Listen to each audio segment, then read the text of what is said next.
Picture a small timber-framed dwelling in a medieval village. The walls are rough, the floor beaten earth. Smoke from a central hearth curls lazily toward the roof beams, blackening the wood above. Here at the end of another long day in the fields, a peasant family gathers for their evening meal.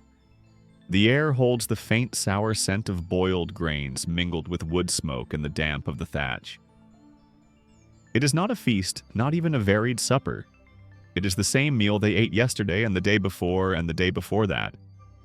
At the center of the table sits a heavy pot of pottage, a thin porridge of barley or rye simmered until soft. The grains swell and thicken, turning the water cloudy. Sometimes a few peas or beans have been thrown in their skins, bursting in the heat. Perhaps a shred of onion or leek floats in the mixture, its flavor softened to almost nothing by the long boiling. Tonight, however, there is little more than grain and water, for the garden has yielded little, and the family cannot spare meat. Beside the pot rests a dark loaf of coarse bread. Its crust is hard, its texture heavy, its flavor bitter from the rye and barley mixed into the dough. Wheat, the grain most prized for its lightness and taste, is far beyond their means. For peasants, bread is not a delight, but a burden difficult to chew, filling in the belly, but never satisfying in the way rich white loaves are for their lords. Each slice is precious, for the harvest never seems to stretch as far as hoped, and there is always another mouth to feed. The family eats slowly, carefully, as though the act of stretching time might stretch the food as well.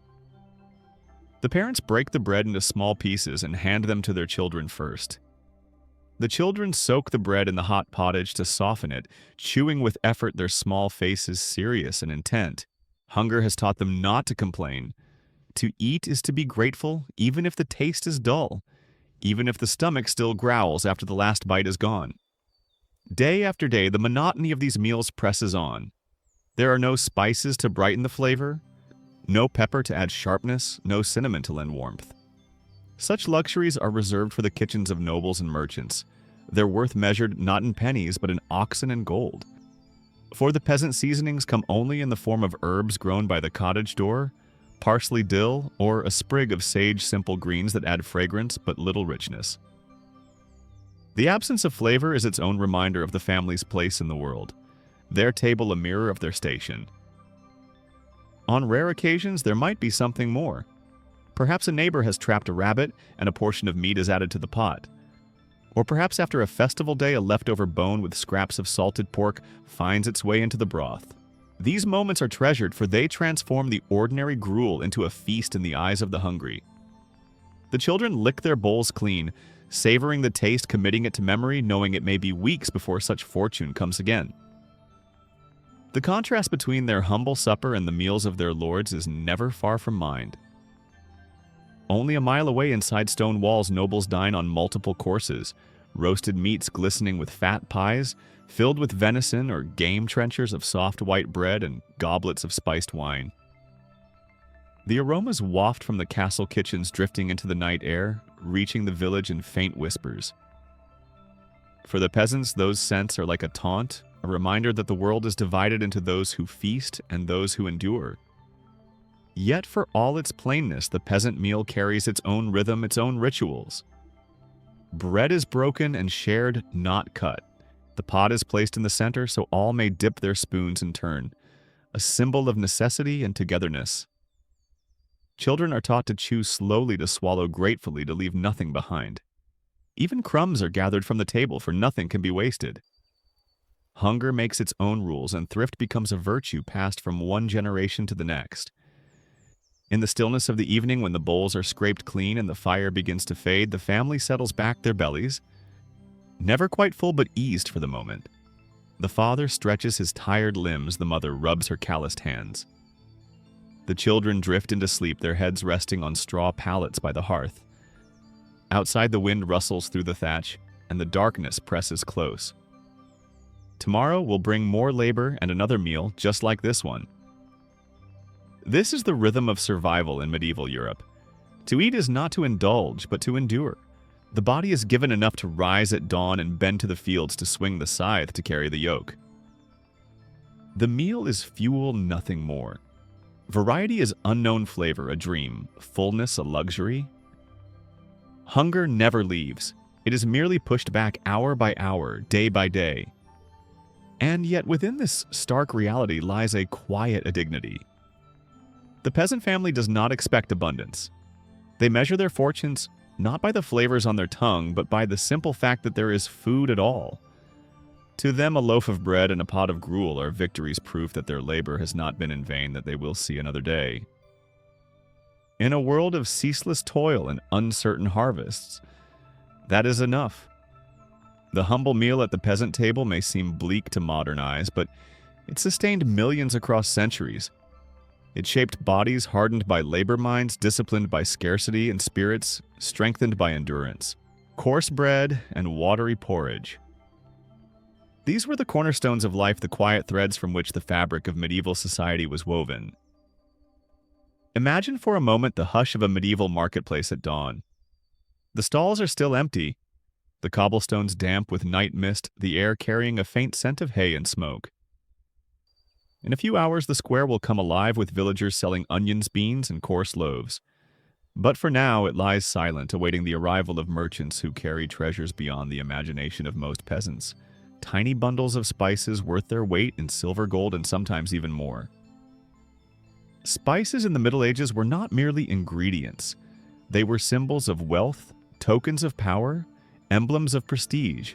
Cinnamon sticks wrapped in cloth nuggets of nutmeg as fragrant as jewels.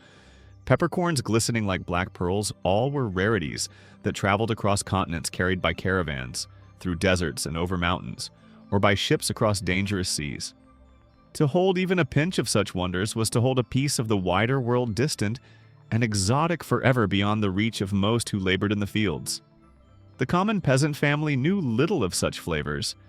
Their meals made from rye bread and gruel were seasoned only with what could be grown in cottage gardens: mustard seeds, garlic cloves, sprigs of dill or parsley. These herbs softened the monotony of pottage but never transformed it. For them, the warm sweetness of cinnamon or the fiery sting of black pepper were fantasies, tales carried by rumor or whispered by travelers. Flavors meant for lords and bishops, never for plowmen or shepherds. To understand the true value of spices, consider a single example recorded by chroniclers in the 11th century. A small quantity of nutmeg could be exchanged for 7 oxen. 7 living beasts, each vital to the work of plowing and transport, given for something that could be held in one hand. This astonishing equivalence reveals just how prized these commodities were. They were not measured against food or tools, but against the very foundation of survival itself. For noble spices were indispensable. They transformed feast into spectacles, elevating roasted meats with saffron, perfuming stews with cloves, flavoring wines with ginger. They were also thought to carry medicinal qualities, warming the blood, curing ailments, and preserving the body against decay. Physicians prescribed them as treatments, and cooks used them to display sophistication. To sprinkle pepper on a dish was to show not only refinement, but also wealth, for peppercorns were counted like coins. Behind every spice lay the shadow of distance. Pepper came from India, cinnamon from Sri Lanka, cloves, and nutmeg from the distant spice islands of Indonesia. Each traveled thousands of miles by land along the Silk Road or by sea through treacherous waters. The journey was long, the dangers many: desert heat, mountain snows, storms at sea, and the ever-present threat of bandits or pirates. Every mile added risk, and every risk added value. Those who carried these treasures were themselves marked by hardship. Picture a merchant returning from a journey, his face weathered by sun and sand, his pack guarded carefully as though it contained crowns and scepters. He has seen comrades fall to disease in foreign ports, caravans attacked by raider ships swallowed by storms. He has walked through strange markets filled with languages he does not understand, trading wool, wine, or silver for small sacks of spice. He has survived the perilous road, and now he steps into the town square, offering goods so rare that even a pinch can change a fortune. Yet for all the grandeur of the trade, it carried a bitter truth, the gulf it revealed between those who could afford spices and those who could not. At the high tables of castles, saffron-tinted broths, a golden hue cloves lent fragrance to roasted meats, and ginger sweetened the bite of wine. Meanwhile, only a short distance away, peasants gnawed on crusts of bread, and spooned thin gruel, their palates untouched by these distant marvels. The scents wafted from castle kitchens were reminders not just of hunger but of exclusion, a chasm defined not by distance but by privilege. The spice merchant himself lived in a paradox. His coffers filled with coins, his name known among guilds, his meals rich with flavor. Yet he was also an outlier walking the narrow line between wealth and danger. One failed voyage could ruin him. A storm could sink his cargo. A thief could cut him down on a lonely road. Fortune came with risk, and risk often came with loss. Still, the lure of spices drove him on, for there was no commodity more coveted, no cargo more certain to bring prestige. In the quiet cottages of peasants, however, spices remained little more than stories. A housewife stirring a pot of turnip pottage might hear of cinnamon from a passing peddler, or peppercorns from a pilgrim who traveled far. The words painted flavors she would never know, and she would smile sadly, stirring her pot of onions and beans, knowing her children's tongues would never taste such wonders. For her spices belonged to another world, entirely a world behind castle walls, unreachable and untouchable. The very absence of spices in the lives of common folk marked their place in society. To live without pepper was not merely to eat bland food, but to exist without access to the symbols of refinement, medicine, and prestige. In this way, the story of spices was also the story of inequality. The flavors of distant lands carried not only scent and taste, but also the scent of division. As night falls over the medieval village, the marketplace grows quiet again. The spice merchant counts his coins, the nobles feast by candlelight, and the peasants settle by their hearths with bowls of pottage. The gulf remains wide and unbridgeable. The spices safe in gilded kitchens rest far beyond the touch of the common hand. And the peasants, weary and hungry, dream not of cinnamon or pepper, but of bread enough to last until morning. The rhythm of food in the Middle Ages followed the rhythm of the seasons. For those who worked the land, what appeared on the table was not determined by preference, but by what the earth was willing to yield and when. There were no glass hothouses to grow cucumbers in winter, no ships carrying oranges across oceans, no cellars stocked with vegetables out of season. Life was bound to the turning of the year, and every meal carried the imprint of the season in which it was prepared. In the cool days of early spring, the first shoots of green were a blessing. After the long hunger of winter, when stored grain had dwindled and dried peas had been eaten down to the bottom of the barrel, the earth began to stir again. Tender nettles sprouted in the hedgerows, and dandelion leaves pushed up through the soil. These wild greens were gathered eagerly, not for their flavor, so much as for the freshness they brought to a tired diet. A handful of nettle leaves boiled into a thin broth provided a hint of vitality, a reminder that the world was renewing itself. As spring turned to summer, gardens grew more generous. Onions, leeks, and garlic, hardy crops that could survive even poor soils, were staples in every peasant plot. Their pungent flavors added life to otherwise dull pottages. Beans and peas climbed their stakes, pods swelling as the weeks passed, offering protein where meat was absent. Cabbages, tough and reliable, filled the gardens with broad green heads that could be eaten fresh or later pickled for storage. These were not delicacies, but they were steady friends, dependable crops that endured where others might fail. The fruits of summer were precious, though small and often sour. Apples, crab apples, cherries, and berries were gathered when they ripened, eaten quickly or dried for later. Few households had the luxury of orchards. Most relied on what could be found in woods or along hedgerows. Children with stained fingers carried baskets of berries home, their faces sticky with juice. For a short time, the taste of sweetness brightened the monotony, but the bounty was fleeting. Without sugar to preserve them, most fruits spoiled quickly, and what could not be dried or fermented into ale or cider was lost. Then came autumn, the season of both labor and relief. Grain harvests filled the barns with barley, rye, and oats. Women spent long days threshing, grinding, and storing the crop. Beans and peas were gathered in bulk, dried and hung from rafters. Cabbages were pickled in barrels with brine, turning into sauerkraut that would keep through winter. A hog might be slaughtered, salted, and stored its meat to be stretched over the cold months ahead. Autumn was not a season of feasting, but of work, each task carried out with urgency. For everyone knew how swiftly the days would shorten and how long the winter would last. Winter was the true test. With the ground frozen and fields bare, there were no fresh vegetables to be had. Families relied on what they had stored: dried peas beans, salted meat if they were fortunate, and the ever-present bread made from last year's grain. Cabbages from the barrel, sour and sharp, added variety. Dried onions, shriveled but still strong in flavor, could be chopped into the pottage.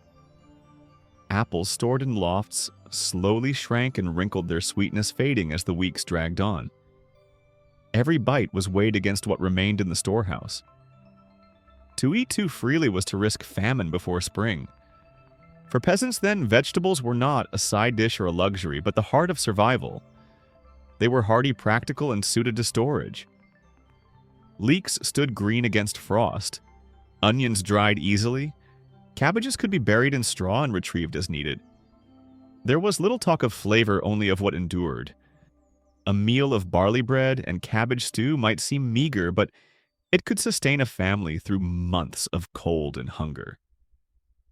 The nobility, by contrast, enjoyed far greater variety. In their enclosed gardens, tended by skilled gardeners, they cultivated finer fruits and vegetables. Pears, quinces, and plums filled their orchards. Herbs like rosemary, thyme, and sage flavored their meats.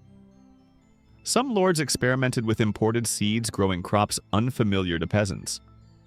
Their tables in winter still groaned with fresh produce, for their wealth allowed them to store and transport what the poor could not. Yet even nobles remained bound in part to the seasons. Without greenhouses or ice houses, even their tables reflected the natural cycle, though in far more generous measure. The reliance on vegetables and grains shaped the health of the population. Heavy diets of rye bread and cabbage left many undernourished, their bodies weakened by lack of variety. Scurvy, a disease caused by the absence of fresh fruits, took its toll in winter. Children grew thin, their growth stunted. Women struggled through childbirth, their bodies worn by years of scarcity. Yet despite these hardships, the reliance on hardy vegetables was what allowed medieval communities to endure at all. Without cabbages, onions, beans, and leeks, the villages would not have survived from one year to the next. Picture then the life of a peasant family in midwinter. The wind rattles the shutters. Snow piles against the door. Inside, the mother lowers a cabbage into a pot of boiling water, its sour smell filling the room. She adds a handful of dried peas, a crust of bread crumbled in for thickness. The children huddle near the fire, watching, waiting. When the pot is ready, she ladles out portions into rough wooden bowls. Each child receives the same: a pale broth with a few floating bits of vegetable, a spoonful of warmth to chase back the cold. This was the rhythm of the seasons as lived by millions in medieval Europe. Hunger in spring, hope in summer, labor in autumn, scarcity in winter. Vegetables and grains, humble, unremarkable, were the pillars of life. They offered no richness, no grandeur, no luxury, but they offered survival. And in a world where famine was always one poor harvest away, that was everything. In the medieval world, meat was not the centerpiece of daily life as it so often is today. For most peasants, it was something far rarer, an indulgence reserved for holidays, festivals, or those rare moments when an animal grew too old or too weak to serve its purpose. To eat meat was to step outside the ordinary rhythm of bread, porridge, and vegetables into a brief taste of richness that would not come again for weeks, months, or even years. Consider the value of a cow or an ox in the fields. These animals were not bred for slaughter, but for labor. They pulled plows through stubborn earth, carried loads along muddy roads, and produced milk for butter and cheese. To kill one was to lose not only its meat, but also years of service and sustenance. A pig or a goat, smaller and more manageable, might be slaughtered when the family could afford it. But even then, the meat had to be preserved with salt or smoke to last through the long season ahead. Chickens were kept mainly for their eggs, and only the oldest birds found their way into the cooking pot, their flesh tough and requiring long hours of boiling. Thus, meat entered the peasant diet only occasionally and usually in small amounts. A sliver of salted pork dropped into a pot of pottage lent its flavor to the broth. but the actual meat might never reach every bowl. Bones were boiled until they gave up the last of their richness, then cracked open so the marrow could be scraped out. Offal livers, kidneys, and hearts was eaten without hesitation, for nothing could be wasted. Every scrap, every sinew, every dripping of fat had its purpose. Festivals brought the greatest chance of tasting meat. At Christmas, Easter, or after the harvest, a pig might be slaughtered, its flesh shared among the household or the village. On such days, the air filled with the scent of roasting, a smell so unusual in peasant cottages that it lingered in memory long after the meal itself was gone. Children gnawed on ribs, grease running down their chins, while parents portioned carefully to make sure every bit was used. Even the fat was rendered into lard, precious for cooking in the lean months to come. Game, too, was a possibility, though a dangerous one. Forests were the property of kings and lords, and poaching was met with harsh punishment. To snare a rabbit or fell a deer without permission was to risk a whipping, imprisonment, or worse. Yet hunger often drove men into the woods at night, setting traps for hares or birds, hoping not to be caught by the gamekeepers. A rabbit brought home secretly could turn a thin gruel into something memorable, though the fear of discovery never left the table. When meat was obtained, it was eaten nose to tail. Sausages were made from intestines stuffed with seasoned scraps. Blood became pudding thickened with oats or barley. Feet and heads were boiled down for stock. These practices were not born of extravagance, but of necessity. Every part of the animal was transformed into food, for to waste even a fragment was unthinkable. In contrast, the nobility dined on meat as though it were their birthright. Their tables groaned with roasted venison, boar, and game birds. Swans and peacocks prepared with feathers reattached for display were brought forth as marvels of culinary art. The scent of roasting meat, rich with imported spices, filled the halls of their castles, drifting out into the night, where peasants might catch only the faintest whiff. For the common folk, these feasts were stories more than realities, tales carried from kitchen boys or travelers, spoken with wonder around the hearth. Yet, even among nobles, the consumption of meat carried its own risks. Without refrigeration, meat spoiled quickly, and the use of spices sometimes served to mask decay. Illness from tainted food was common. Still, for peasants, the contrast was unbearable. Their meals of cabbages and bread seemed bleak beside descriptions of pies stuffed with venison or hams glazed with honey. The distance between classes was measured not only in land and wealth, but also in the very flavors of their food. To imagine the experience of meat in a peasant's life, picture a wedding in a small village. After the vows are spoken, neighbors gather, and from the larder comes a carefully hoarded piece of salted pork. It is boiled with beans and onions, a broth ladled into wooden bowls, each guest receiving a taste. The atmosphere is joyous, not because of the abundance, but because of the rarity. This single meal becomes a memory spoken of for months afterward. The taste of fat on the tongue, the smell of pork in the air, the feeling of being for one evening as though they too feasted like lords. The absence of meat shaped health as much as it shaped memory. Diets heavy in grains and vegetables light in animal protein left many weak or stunted. Children grew with bowed legs or swollen joints, signs of malnutrition. Adults labored with aching muscles and brittle bones. The occasional taste of meat provided bursts of strength, but it could never balance the long stretches of deprivation. Still, peasants endured. They made stews from beans and cabbage, stretching a small scrap of bacon through weeks of cooking. They flavored their pottage with herbs, trying to create richness where none existed. They passed down knowledge of preservation, smoking, salting, drying, so that when meat did come, it could last. In these ways, they created not abundance, but endurance. To sit at a medieval peasant's table was to learn patience, humility, and gratitude. Meat was not expected, it was celebrated. Its rarity gave it value, its presence gave joy. In a world of scarcity, even the smallest morsel of flesh was a treasure. And so, though the meals were few, their memory lingered, carried in stories and traditions in the very rhythm of life. The humble truth remains, meat was not the staple of medieval diets, but the punctuation. a mark in the story of survival appearing briefly brightly, then gone again into the long stretch of bread, beans, and cabbage. And for the peasant, that brief taste was enough to remind them of life beyond hunger, enough to sustain not only the body but also the spirit until the next rare feast returned. If meat was rare in the lives of medieval peasants, fish was more familiar, yet it too reflected the deep divisions of society. Along rivers, coasts, and ponds, fish became a vital source of sustenance, but how it was eaten and in what form depended greatly on status and wealth. For the poor, fish was most often a thing preserved salted, smoked, or dried until it was leathery and tough. For the rich, fish was a luxury enjoyed fresh, pulled, glistening from private ponds, or caught in nets cast from noble boats.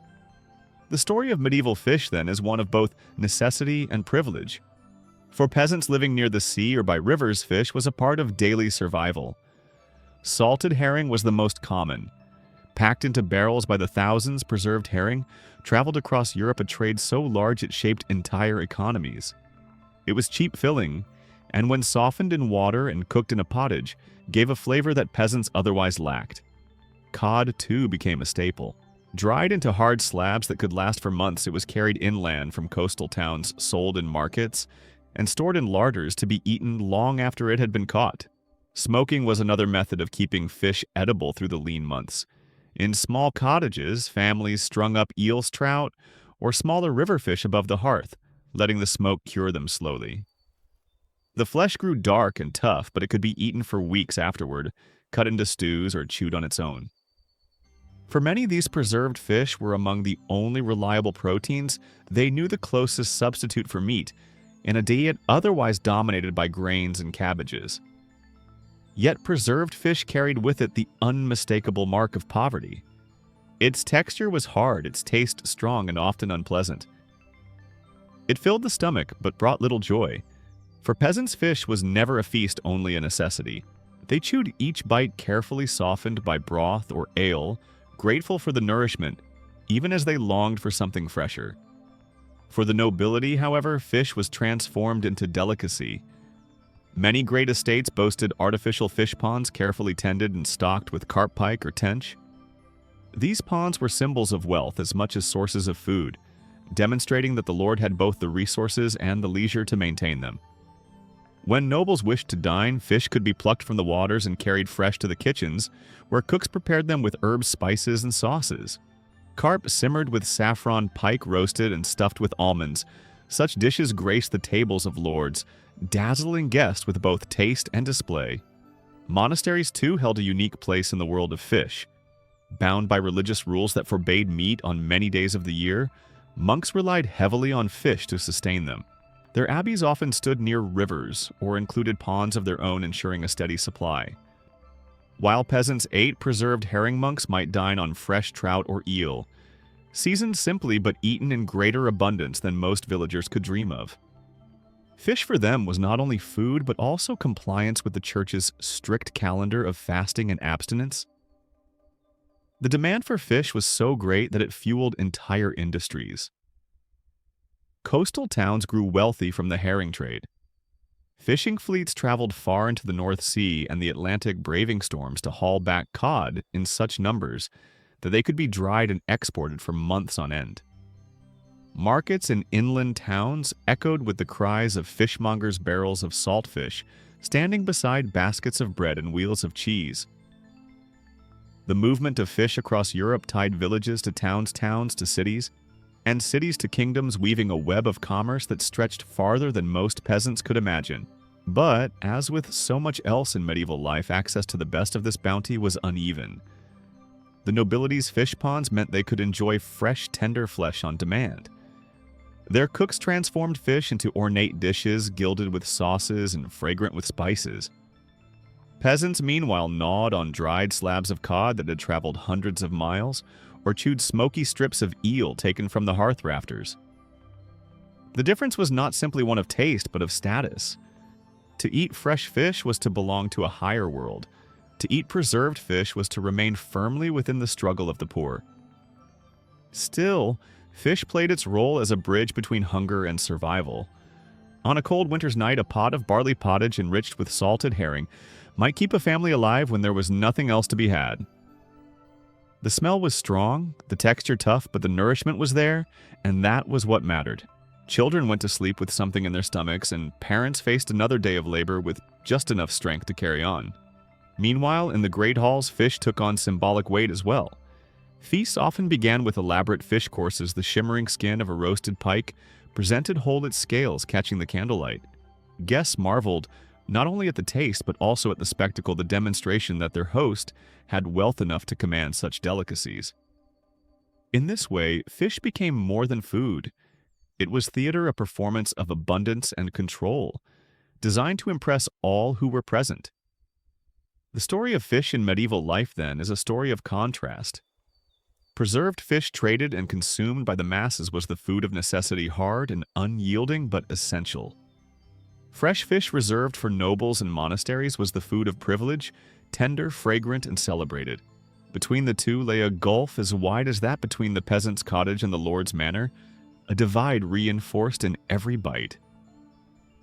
As the centuries passed, the rhythms remained the same. Nets were cast barrels, salted ponds tended. Peasants continued to rely on the strength of preserved fish. Nobles continued to delight in fresh, and the balance of survival and luxury carried on. Today, when fresh fish is laid neatly on ice in a market stall, it is easy to forget the long history behind it, the journeys, the risks, the divisions. For the people of medieval Europe, fish was not simply food. It was a marker of survival, a measure of status, and a reminder that even the simplest of creatures could reveal the vast gulf between poverty and privilege. When the harvest was gathered and the days began to shorten, medieval families turned to one task above all others: preservation. In a world without refrigeration, without tin cans or freezers, the question was not simply what the earth had provided, but how long it could be made to last. Every cabbage pulled from the garden, every onion lifted from the soil, every apple shaken from the tree represented both nourishment and a race against time. Left unattended, these foods would spoil. Preserved carefully, they might carry a family through the long hunger of winter. Pickling was one of the oldest and most dependable methods. In cottages across Europe, barrels were filled with brine water mixed with precious salt or with vinegar brewed from sour wine. Into these barrels went vegetables that could not survive long on their own: cucumbers, onions, and above all, cabbages. Layer upon layer, they were submerged, weighted down by stones, left to sour and transform. Weeks later, the result was sharp and tangy, a food that bore little resemblance to its fresh form, yet could endure for months. Sauerkraut, born of this process, became a vital companion in winter. Its flavor was strong, but in a season of monotony, it offered variety and, unknowingly, a small measure of health through its vitamins. Fermentation extended beyond vegetables. Milk, when it could be spared, was turned into cheese or butter forms that lasted far longer than fresh cream. Ale was brewed not only as a drink, but also as a method of preservation. The grains transformed into a liquid that resisted spoilage better than water. Even fruit, when plentiful, could be fermented into cider or perry, ensuring that its sweetness lived on in liquid form long after the orchard was bare. These practices did more than preserve, they created new flavors, foods transformed by time and patience. Drying was another crucial technique. Apples, pears, and plums were sliced thin and laid out on racks in the late summer sun, or hung near the warmth of a hearth. Slowly, their juices evaporated, leaving shriveled but edible morsels that could be stored in sacks through the winter. Beans and peas were dried as well, their pods split, and their contents spread out to harden. Once dried, they could be rehydrated in a pot of boiling water, months later swelling back into life to feed a hungry family. Herbs, too, were gathered and tied into bundles hung from rafters until brittle. They were not luxuries but necessities, providing both flavor and remedies in the barren months. For meat preservation was even more urgent. When a pig was slaughtered in autumn, it could not all be eaten fresh. Families salted the flesh, layering it in barrels of coarse crystals, drawing out the moisture until the meat was hard and resistant to decay. Smokehouses filled the air with the smell of hams and sausages, curing over slow fires, the scent drifting across villages as a reminder of the season's labor. Every joint of meat, every scrap of fat was treated with care for these stores might mean the difference between life and death before spring. The work of preservation was exhausting. Women labored day after day to salt, dry, pickle, and store their hands roughened by brine, their backs bent over barrels and fires. Nothing could be wasted. The smallest beet, the last onion, the hard crust of bread, all were valued. Children were set to gathering berries or stripping herbs, learning early that survival was not found only in the harvest, but in the wisdom of keeping it. The taste of preserved food was rarely pleasant. Pickled cabbages were sharp smoked meat, could be leathery dried apples tough between the teeth. Yet these foods were eaten gratefully, even reverently, for they represented survival. To chew a strip of smoked pork in February was to taste the memory of autumn's abundance. To sip sauerkraut broth in March was to feel hope that the spring would soon return. Preservation carried more than flavor. It carried reassurance. In noble households, preservation was practiced as well, though with far greater resources. Castles stored barrels of wine, salted venison, dried fruits imported from distant lands. Their larders held not only necessity but luxury, their preservation an act of wealth rather than desperation. Yet even here the principle was the same. The harvest must be stretched, the bounty must endure. In monasteries, too, preservation was elevated to an art. Monks tending orchards, pressing apples into cider, drying herbs in cloisters. Their records reveal the care and knowledge passed down through generations, techniques that shaped medieval cuisine in every corner of Europe. Preservation also shaped the rhythm of meals. Winter food was sharper, sourer, saltier than that of summer. Meals carried the tang of vinegar, the bite of brine, the smoky heaviness of cured meats. To modern palates, such flavors might seem harsh. To medieval families, they were familiar, even comforting. They signaled that the household had prepared well, that there was food enough to last, that hunger could be kept at bay for a little longer. Imagine then a winter evening in a peasant's cottage. The wind howls outside, snow presses against the door. Inside, a mother lifts the lid of a barrel and withdraws a cabbage leaf softened by brine. She cuts it into strips and drops it into a pot with a handful of dried beans. A slice of smoked pork is added, precious and rare, its flavor spreading through the broth. The smell fills the small room, and the family gathers bowls in hand. They eat slowly, savoring each bite, the sourness, the salt, the faint sweetness of dried fruit set aside for dessert. It is not abundance, but it is survival. This was the gift of pickling, fermenting and drying, not pleasure, but endurance. These methods turned perishable foods into companions through the long months of cold and darkness. They stitched autumn to spring, kept families alive, and shaped the very taste of medieval life. Every sour bite, every smoky chew, every shriveled apple was a reminder of the work done when the sun was warm and the fields were green. Preservation was not an art of choice. It was an art of necessity, an unbroken thread of labor that bound one year to the next and ensured that even in the harshest of winters, life endured. Bread and ale stood at the very heart of medieval life. For peasants and townsfolk alike, these were not luxuries, but daily necessities consumed morning and night, as familiar as the air they breathed. Bread filled the belly, and ale quenched the thirst when water could not be trusted. Yet even these staples were not always what they seemed.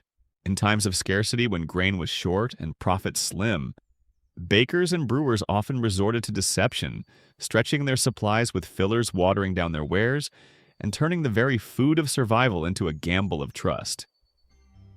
Bread was the most common target for adulteration.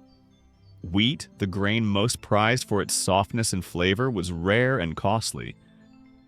Most peasants lived on loaves of rye barley or oats, dense, dark, and heavy in the hand. But even these could become too expensive when harvests failed or taxes rose. To make the flour go further, unscrupulous bakers mixed in whatever they could find. Ground acorns, bran swept from the mill floor, powdered chalk sawdust, even bone dust, these were all reported as additives swelling the dough while robbing it of nutrition. The loaves looked large enough, but they crumbled quickly, gritty between the teeth, and often caused stomach ailments. Ale, too, was subject to tampering. Brewed in nearly every town and village, it was safer to drink than much of the water for the fermentation process, killed many of the microbes that caused disease. Children drank it, laborers relied on it, and it flowed in taverns as the reward for a long day's toil. But good ale required grain yeast and time resources often in short supply. To stretch what they had, alewives watered down their batches or substituted cheaper ingredients. The result was a weak, thin drink that lacked both flavor and strength. Customers noticed, of course, but choices were few and thirst rarely allowed for protest. The practice of adulteration was so widespread that authorities sought to control it. In England, the assize of bread and ale, a law first written in the 13th century, attempted to fix the price weight and quality of these staples. Bakers caught selling underweight loaves, or brewers found watering their ale could be fined, placed in the stocks, or dragged through the streets in humiliation. In London, dishonest bakers were sometimes strapped to a hurdle and paraded with the offending bread hung about their necks, a spectacle meant to shame them before their neighbors. Yet such punishments rarely eliminated the problem. Hunger and profit proved stronger than regulation, and deception continued behind closed doors. For peasants, adulterated bread was more than a nuisance. It was a threat to health. Coarse fillers scraped the stomach, left the body malnourished, and sometimes carried toxins. Weak ale offered little relief from thirst, and little nourishment, for ale was not just a drink, but a source of calories. To be cheated in bread and ale was to be cheated of survival itself. Families who could barely afford their daily loaves had no power to demand better. They ate what was given, even if their teeth cracked on grit or their bellies ached from the chalk. For the bakers and alewives, the choice was not always simple greed. Many were themselves poor, pressed by rising grain prices, heavy taxes, and the constant threat of famine. To stretch the flour with fillers was to keep their ovens burning another day. To water down the ale was to sell enough to pay the rent. In their eyes, it was survival, a compromise between feeding their community honestly and feeding their own families at all.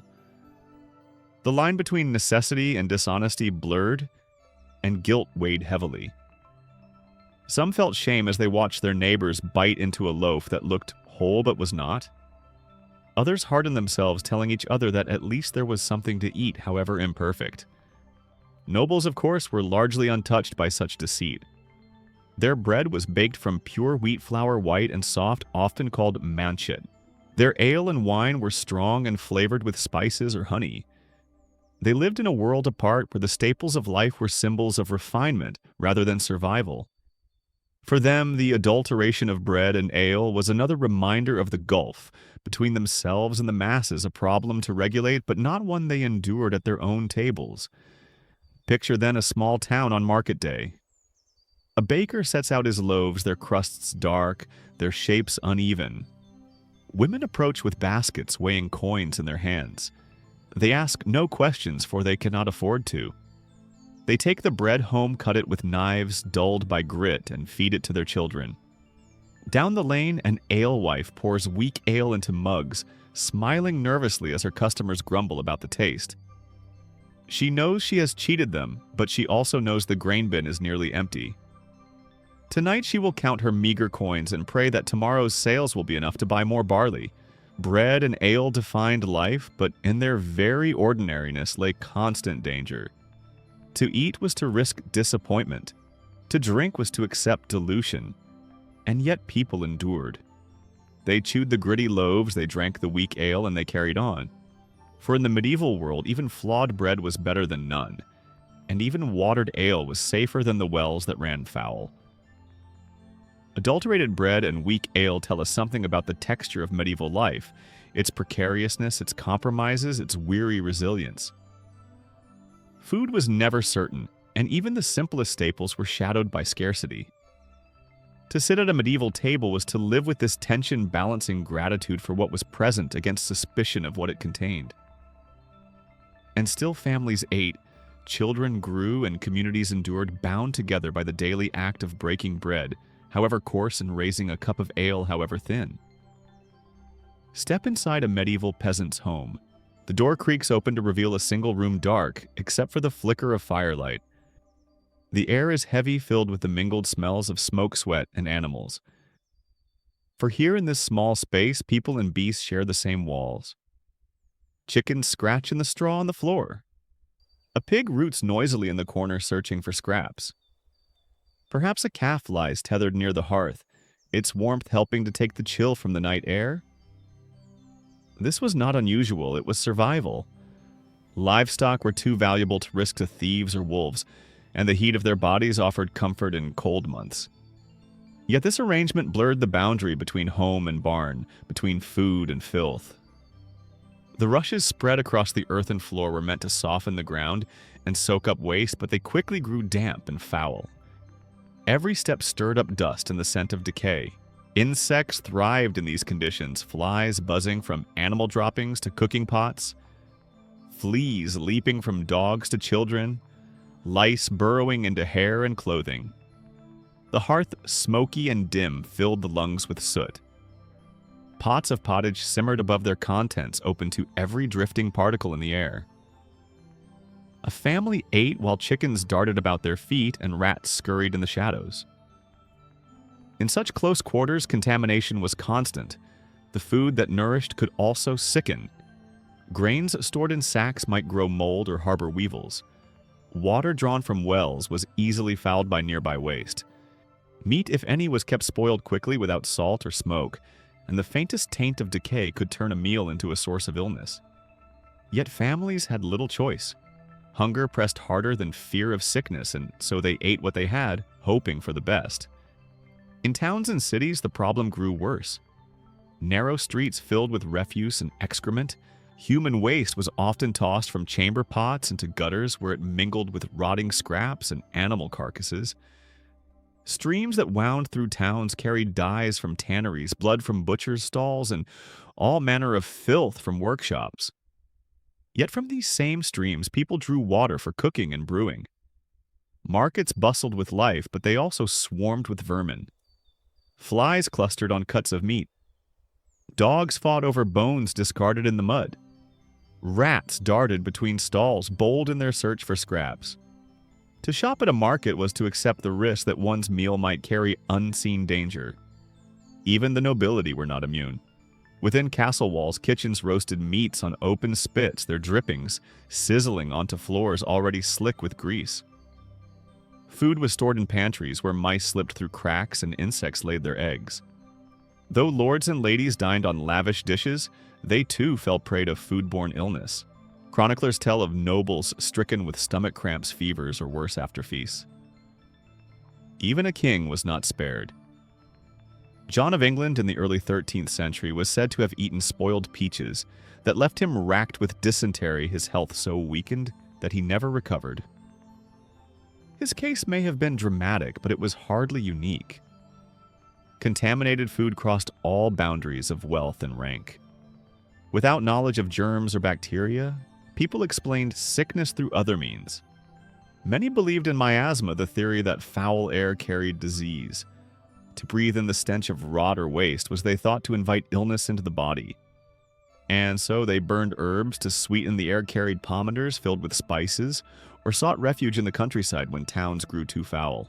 These practices did little to halt the spread of disease, but they reveal a world struggling to make sense of invisible threats. A world where bad smells were more than unpleasant, they were feared as deadly. The consequences of unsanitary living were severe. Dysentery spread by contaminated food and water was a constant affliction striking rich and poor alike. Typhoid fever, cholera, and parasites drained strength and shortened lives. Malnutrition, already common from limited diets, left bodies more vulnerable. A child weakened by hunger might not survive an infection. A mother already weary from labor could succumb to fever. Entire villages could be left reeling from outbreaks that began with a single spoiled meal or a polluted stream. Yet life carried on amid the filth. Families swept their floors, though the rushes only hid the waste beneath.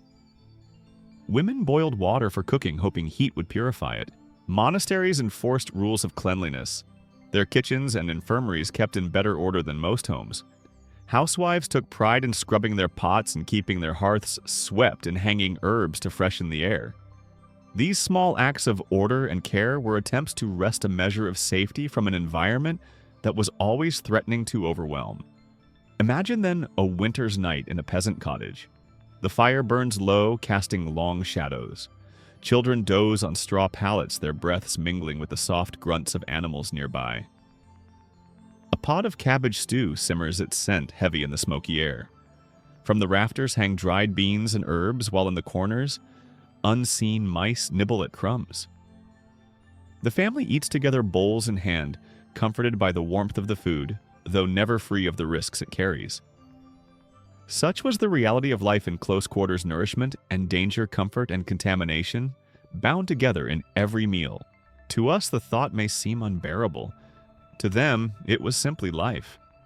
The medieval household was both shelter and hazard, both sustenance and threat.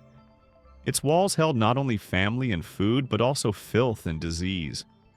And yet, within those walls, people endured. They ate, they slept, they laughed, and they dreamed, finding moments of peace even as contamination lingered all around. At the center of every medieval town lay its market. On certain days of the week, the square filled with people, farmers carrying baskets of eggs or cabbages, butchers with sides of meat hanging from hooks, bakers with loaves stacked high, fishmongers with barrels of salted herring. The air rang with the sounds of bargaining voices rising, coins clinking, animals bleeding as they were sold. For townsfolk and villagers alike, the market was essential. It was where food was found, prices agreed upon, and survival negotiated. Yet beneath the bustle lay another truth. Markets were breeding grounds not only for trade, but also for filth. Refuse was discarded carelessly, vegetable peelings left to rot in the sunblood from butchered animals flowing into gutters. Fish guts piled on the ground to attract flies. Stray dogs fought over bones. Pigs rooted through the rubbish. Rats darted from shadow to shadow, bold in their search for scraps. In the press of people and beasts, hygiene was impossible. Every stall, every barrel, every wooden table carried the risk of contamination. The presence of vermin was constant. Rats thrived on the abundance of waste, multiplying in the alleys and cellars of towns. Fleas clung to their fur, feeding on their blood, and from these small parasites emerged one of history's greatest scourges, the Black Death. In the mid-14th century, the plague swept across Europe with terrifying speed, killing as much as 1/3 of the population. Though people believed foul air or divine punishment caused the sickness, the true culprits were the fleas carried by rats that infested markets, ships, and homes. The connection between markets and the plague was subtle but deadly. Ships that carried barrels of grain or fish from one port to another also carried rats. When these ships docked, the rats leapt ashore, their fleas seeking new hosts among humans and animals. In towns where markets clustered, where waste lay thick and food drew vermin in droves, the disease found fertile ground. A single cough in a crowded market could spread fear, and soon entire communities were struck down. Imagine a summer's day in a busy market square. The sun is hot, the air heavy with the stench of meat and offal. Flies swarm around fish laid on wooden boards, their wings buzzing incessantly. A butcher wipes his knife on his apron, then cuts another slice of pork. Nearby, a baker hands out loaves still warm from the oven, the crusts dusted with flour. Children run through the crowd, chasing each other, their bare feet splashing in puddles of water tainted with waste. No one pauses to think of danger. It is the rhythm of daily life. Yet within these ordinary scenes lurks the shadow of sickness unseen, but always waiting. When plague arrived, the market felt its first impact. Stalls once filled with shouting sellers grew silent. Barrels of fish stood untouched, bread went unsold. People stayed home, fearful of the crowd. Rats, however, remained thriving in the absence of humans, continuing to spread the fleas that carried death from one street to the next. Chroniclers wrote of towns where markets once vibrant with trade stood abandoned, the silence broken only by the tolling of church bells for the dead.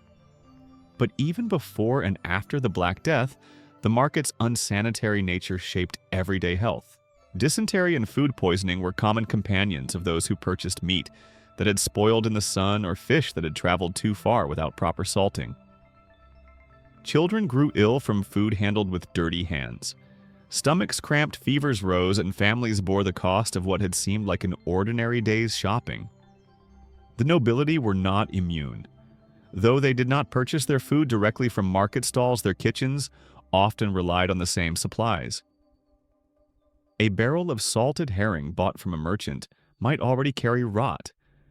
A shipment of flour could be infested with insects. Even the wealthiest households, for all their resources, were tied to the same networks of trade that supplied the common folk. When disease spread through markets, it reached into castles as well. Despite these dangers, markets remained central to medieval life. They were places not only of necessity but also of community. News was shared, marriages arranged, disputes settled. To stay away entirely was impossible, and so people accepted the risks much as they accepted the risks of spoiled bread or weak ale. Food, after all, was a daily need, and the market was where it could be found. The Black Death gave this truth a darker edge. In its wake, survivors remembered the crowded streets, the swarming vermin, the food left to spoil in the sun. They linked these memories with the suffering they had endured, even if they did not fully understand the connection. For centuries afterward, the image of rats in markets remained a symbol of danger, a reminder of how quickly ordinary life could collapse into devastation. Picture at last the closing of a market day. The crowd thins. The stalls are taken down, the cobblestones littered with refuse. Rats emerge boldly now, gnawing at scraps of fish and crusts of bread left behind. The last rays of sunlight glint on puddles dark with blood from the butcher's block. A weary merchant sweeps his stall while across the square a church bell tolls. Tomorrow the market will return, the people will come again, and the same cycle will repeat, food filth and the shadow of sickness intertwined. This was the reality of medieval markets, vibrant, essential, but forever tainted by vermin and the ever-present risk of disease. They fed communities, but they also fed the rats. They kept people alive, yet they also carried death. And in this uneasy balance lay the fragile truth of survival in the Middle Ages, where every meal was a gift and every bite carried a risk. Amid the filth of towns and the hunger of villages, there stood places of relative order and calm, the monasteries. Behind stone walls, monks followed a rhythm of prayer, labor, and silence. And in their gardens and kitchens, they cultivated a measure of abundance, unknown to most peasants. For the monastic world, food was not only sustenance, but also part of devotion, a tool for discipline and charity. In their hands, the soil yielded more generously, and the meals, though simple, often surpassed what the common folk outside could ever hope to enjoy. The monastery garden was the heart of this quiet plenty. Carefully laid out in neat rows divided by paths of gravel or packed earth, it was tended daily by the brothers. Here grew cabbages, leeks, onions, and bean staples that thrived in even the harshest seasons. Herbs lined the edges, sage, thyme, rosemary, and mint, not only for flavoring food but also for medicine. In corners, fruit trees stood, apples, pears, and sometimes cherries, their harvests, gathered for cider preserves or drying. Bees kept in wicker hives supplied honey, sweetening the otherwise plain diet.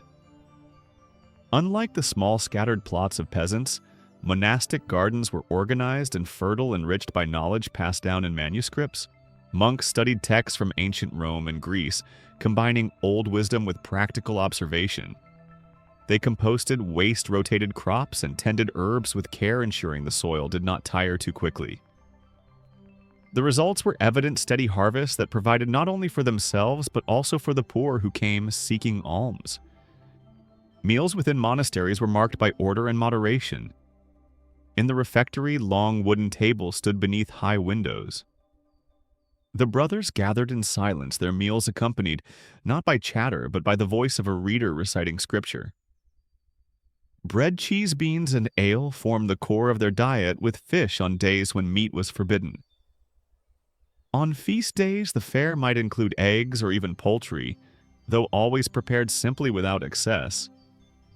The purpose of eating was to sustain the body for prayer and work, not to indulge it. Yet compared to the peasant's table, the monastic meals seemed rich indeed. The bread was of better quality, the cheese plentiful, the ale strong. Fish came from the monastery's own ponds or nearby rivers, ensuring freshness. Vegetables were abundant, flavored with herbs, and sometimes cooked with butter or oil when permitted. While peasants gnawed on crusts of coarse rye, monks ate loaves of softer wheat, and while villagers rationed dried beans through the winter, monasteries often had enough to share. Charity was central to monastic life. On certain days, monks distributed food to the poor, bread baked in great ovens, ale poured into jugs, sometimes pottage cooked in vast cauldrons. Pilgrims traveling to holy sites often found a meal and a bed within abbey walls, receiving hospitality as part of the monks' vows. These acts, though limited, brought comfort to many and earned monasteries a reputation for generosity. For a hungry peasant, the memory of a bowl of thick pottage from a monastery kitchen might linger as a rare blessing amid the monotony of gruel at home. Still, monasteries were not free of hardship. Fasting was frequent, imposed by the church calendar. During Lent, Advent, and on weekly fast days, meat was forbidden, and sometimes dairy and eggs as well. On these days, the monks relied heavily on fish, vegetables, and bread. But unlike peasants, they faced these fasts with well-stocked larders and orderly gardens, ensuring that even in deprivation, they never knew the same gnawing hunger. The quiet abundance of monastic gardens had a ripple effect beyond their walls. Knowledge of cultivation spread from abbeys to villages as peasants observed techniques or received surplus seeds. Monks recorded recipes and remedies, preserving traditions that might otherwise have been lost. In this way, monasteries became centers not only of prayer, but also of agricultural continuity, keeping alive the fragile thread of survival in a harsh world. Imagine walking through such a garden in late summer. The sun slants low across the cloister walls, casting long shadows on the gravel paths. Cabbages swell in tight green heads. Beans climb their poles, their pods heavy. The air is scented with mint and rosemary, the buzzing of bees filling the silence. A monk in a simple robe bends to pull weeds, his hands moving steadily, his lips murmuring a psalm. In this place, food and faith are bound together, each task an act of devotion, each harvest a gift to be shared. Contrast this with the life beyond the monastery gates. In the village, families scrape at thin soil, coaxing meager crops from tired land.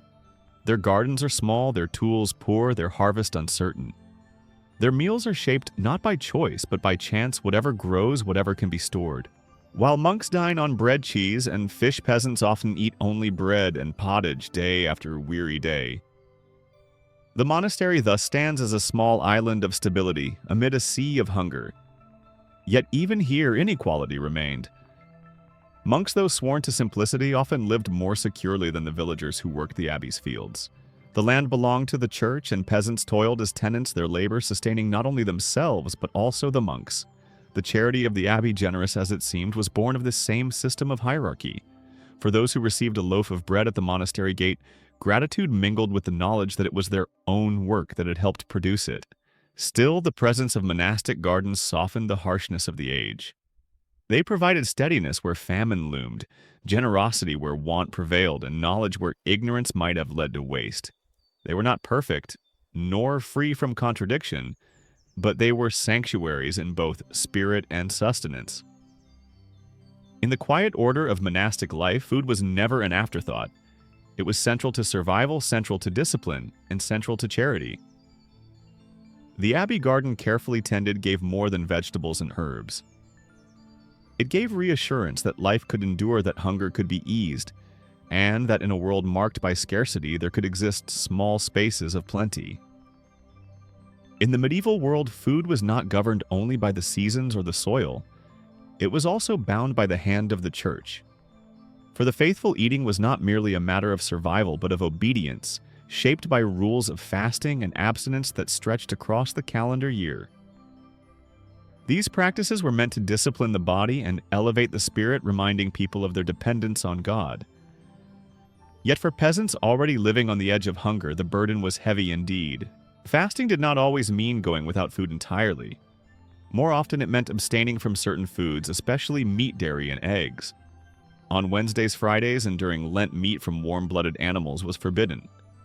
At certain times, even milk, cheese, and butter were withheld, leaving only bread, vegetables, and sometimes fish. To the nobility, these restrictions were an inconvenience easily softened by access to plentiful fish or elaborate meatless dishes flavored with spices. For the peasantry, however, fasting stripped away what little variety they had. The scrap of salted pork that might have flavored their pottage was set aside, the egg, saved from a hen, left uneaten. Their diet, already monotonous, grew even thinner. Lent was the sternest season of all. For 40 days before Easter, Christians were called to deny themselves in remembrance of Christ's suffering.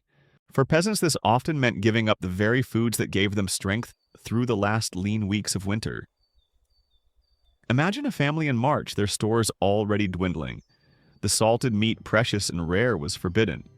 The butter churn was empty, and even if it were not dairy, might be disallowed. The family subsisted on pottage of barley and turnips, bowls of thin gruel and hard bread that cracked the teeth. Children grew restless with hunger, their stomachs aching while parents pressed on, torn between faith and desperation. Not all obeyed perfectly. Some stole into the woods to trap rabbits or gather eggs in secret. Others risked poaching in the Lord's forest, knowing the penalty if caught could be severe. But for many, the fear of eternal damnation outweighed the pangs of hunger. To break the fast openly was to defy not only the church but God himself. So they endured, offering up their suffering as a form of devotion, while their bodies grew weaker with each passing day. The wealthy experienced fasting differently. Their kitchens turned abstinence into opportunity, creating dishes that followed the rules but indulged the senses. Almond milk was used in place of dairy, its richness lending depth to soups and stews.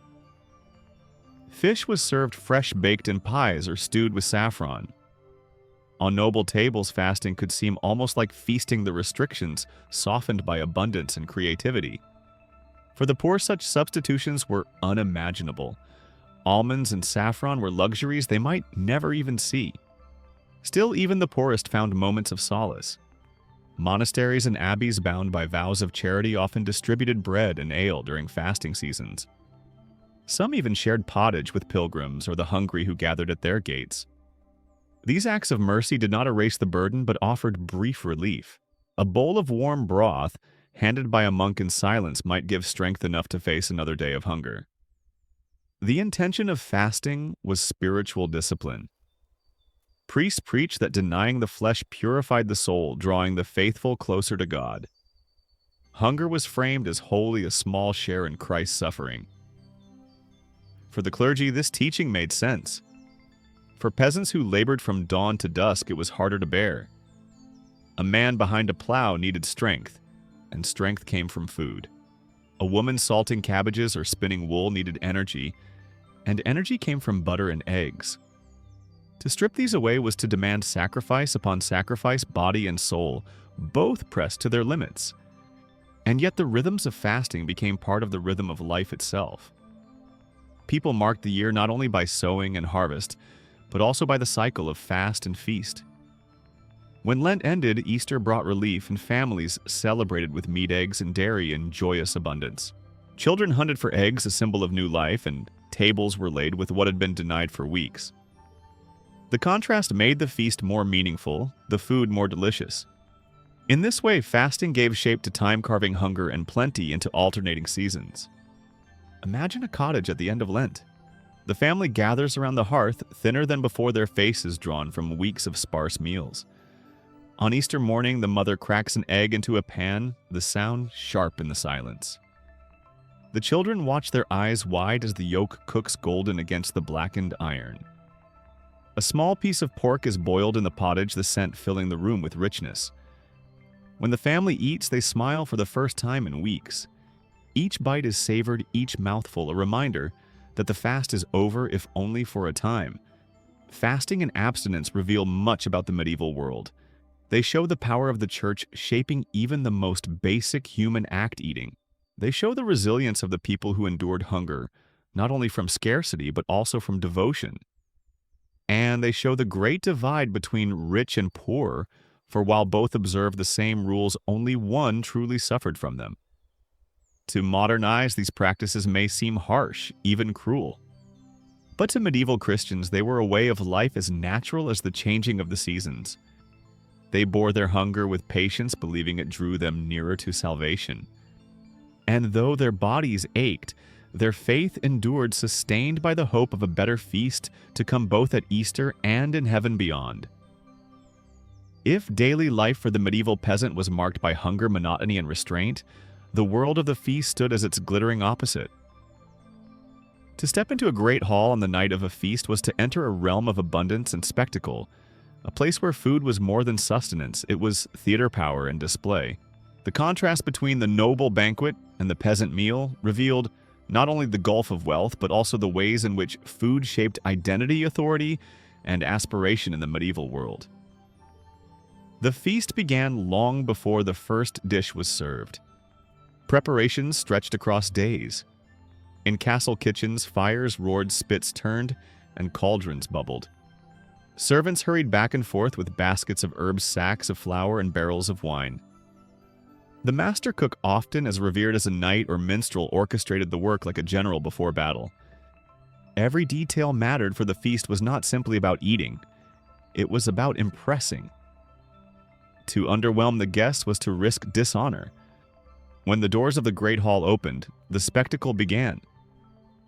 Tapestries hung on the walls, candles blazed in iron chandeliers, and tables stretched the length of the room. Guests filed in richly dressed, their footsteps echoing on the stone floors. The air itself seemed charged with anticipation, thick with the mingled aromas of roasting meat, spiced wine, and baked bread. At the high table, the lord and lady took their seats, presiding like monarchs over their court. Beneath them sat knights, clergy, merchants, and lesser guests, all placed according to rank, each dish a reminder of where one stood in the social order. The food itself was a performance. Whole roasted boars, their skin glazed to a golden sheen, were carried in triumphantly, sometimes with apples in their mouths. Swans and peacocks were roasted, then redressed in their feathers for display, their plumage shimmering in the candlelight. Pies arrived, their crusts hiding layers of venison, game birds, or even small live animals released in a burst of surprise. Fish was served in abundance on fast days, baked in elaborate pastries or stewed with almonds and saffron. To eat at such a feast was to encounter flavors and sights unimaginable to the peasant outside. Spices played a starring role. Dishes gleamed with saffron, tasted of cinnamon, or burned gently with pepper. These costly ingredients, carried over deserts and seas, were tokens of wealth. A single sprinkle on a dish spoke louder than words. Here was a lord who commanded not only land and men, but also the treasures of distant worlds. Wine flowed freely, red and white alike, often mulled with spices or sweetened with honey. Goblets clinked, laughter rang out, and the hall grew louder as the night wore on. For peasants who rarely saw such abundance, tales of feasts spread like legend. They heard of roasted birds carried in with feathers intact, of tables groaning under the weight of food, of nobles who ate until their belts strained. To them, these stories were both wonder and torment, reminders of the chasm between their pottage and the Lord's banquet. They huddled in drafty cottages with bowls of gruel, while only a few miles away their Lord feasted until he could eat no more. And yet the feast was not only for indulgence. It was also a tool of power.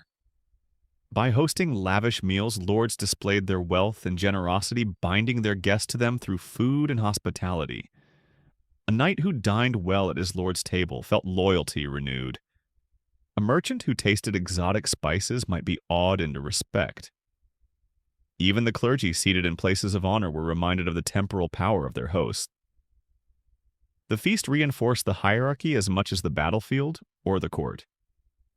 Not all, however, were blind to the contrast. Chroniclers sometimes noted with unease the excess of noble banquets beside the hunger of the poor. Even cooks and servants laboring to prepare extravagant dishes carried in their hearts the memory of families outside castle walls who would never taste such things. For some, the splendor was a source of pride. For others, it was a reminder of inequality. Yet the system endured, the feast remaining a symbol of nobility, as surely as the sword or the seal. Imagine then the closing of such a feast. The candles burn low, the tables are littered with bones, crusts, and spilled wine. Guests, their faces flushed, lean back in their chairs, sated beyond comfort. The music of minstrels fades and servants begin to clear the hall, carrying away trays piled high with leftovers. In some castles, these scraps were given to the poor waiting outside the gates. In others, they were discarded, left to feed dogs or pigs. To the peasants who caught a bone or a crust, even this waste was treasure. The contrast between feast and famine defined the medieval world. For the nobility, food was display, celebration, and power. For the poor, it was survival, thin and uncertain. The two worlds rarely touched except in the stories carried on the wind or in the scraps tossed from a lord's table. Yet both worlds were bound together. The labor of peasants made the feast possible, their toil in fields and forests producing the very food that they themselves would never taste. To picture these contrasts is to understand the heart of medieval inequality. A noble's feast was more than abundance. It was a mirror of scarcity elsewhere. Every roasted swan carried into the hall spoke silently of the empty bowls in cottages nearby. Every goblet of spiced wine contrasted with the weak ale of the tavern. Every rich dish was shadowed by hunger, and yet life continued. Peasants endured their pottage, nobles held their banquets, and the world moved on. The feast stood as both aspiration and accusation, a dream of abundance and a reminder of distance. In its grandeur and its excess, it revealed the stark divisions of its age. And in the silence that followed as the hall emptied, and the candles guttered it, left behind both the echo of laughter and the memory of hunger. To understand medieval life, one must first imagine the meals of the peasantry, the simple, repetitive fare that shaped their days, their health, and their endurance. For the vast majority of people, food was not a source of pleasure, but a bare necessity measured in crusts and ladles, always balanced against scarcity. Where the nobility feasted on variety, peasants subsisted on sameness. Their meals, plain and unchanging, reflected the relentless cycle of survival. The backbone of the peasant diet was pottage, a thick soup or stew, made from whatever grains and vegetables were at hand. A pot simmered over the hearth for hours, sometimes days, with ingredients added as they became available. Barley or oats provided the base, thickened into a gruel. Into this went cabbage leeks, beans, onions, or turnips. Humble vegetables from the garden or gathered wild from fields and hedgerows. Herbs such as parsley or thyme gave a faint hint of flavor, while a scrap of meat, if fortune allowed, lent its essence to the broth. But often there was no meat at all, only vegetables stretched thin to feed the entire household. Bread, coarse and heavy, accompanied the pottage. Made from rye, barley, or oats, rarely from costly wheat, it was dense, dark, and filling. A loaf baked once a week might grow hard before it was eaten, but nothing was wasted. Hard crusts were softened in broth or ale broken into pieces and soaked to make them edible. Even stale bread was too valuable to discard, for each mouthful represented hours of labor in the fields and the unpredictable mercy of the harvest. Breakfast, if it could be called such, was usually a simple affair. A piece of bread dipped in ale or a small bowl of leftover pottage reheated from the night before. Children carried crusts to nibble as they worked. Dinner, eaten in the middle of the day, was the main meal, a larger serving of pottage with bread, sometimes accompanied by cheese or a few vegetables. Supper in the evening was smaller, often little more than another helping of gruel or bread with thin ale. Day after day, the meals repeated, shaped by what the land could provide and what could be stretched to last. Protein was scarce. A family that kept a cow or goat used its milk sparingly, turning it into cheese that could be stored. Chickens were prized for their eggs rather than their meat, and only when birds grew too old to lay were they stewed. Pigs, if a family was lucky enough to raise one, were slaughtered in autumn, their meat salted and smoked for the long winter. Even then, the flesh was rationed carefully, a scrap here, a morsel there, more for flavor than for substance. For most peasants, meat was a rarity, tasted only on feast days or in moments of celebration. Seasons dictated variety. In spring, nettles and dandelion leaves provided fresh greens after the hunger of winter. In summer, berries and cherries were gathered, eaten quickly, or dried for storage. Autumn brought apples, beans, and the harvest of grains, a brief moment of abundance before the cold set in. Winter stripped the diet back to its barest form. Dried beans, pickled cabbages, hard bread, and whatever salted meat had survived the weeks. Each season carried its own rhythm of meals, predictable yet precarious, always vulnerable to drought, flood, or blight. Hunger was a constant companion. Meals were designed to fill the belly, not to delight the tongue. Children went to bed with stomachs only half satisfied, dreaming of bread they would never taste. Parents counted loaves carefully, deciding how much could be spared for today and how much must be saved for tomorrow. A failed harvest, a harsh winter, or a tax too heavy could tip the balance from sufficiency to starvation. In such times, families stretched pottage, thinner bread loaves, smaller, and hope more fragile. The monotony of meals also shaped health. Diets heavy in grains but light in fresh vegetables and proteins left peasants vulnerable to malnutrition. Their bodies were shorter, their bones weaker, their teeth worn by coarse bread ground with grit from millstones. Illness struck easily and recovery was slow. Yet for all this the people endured.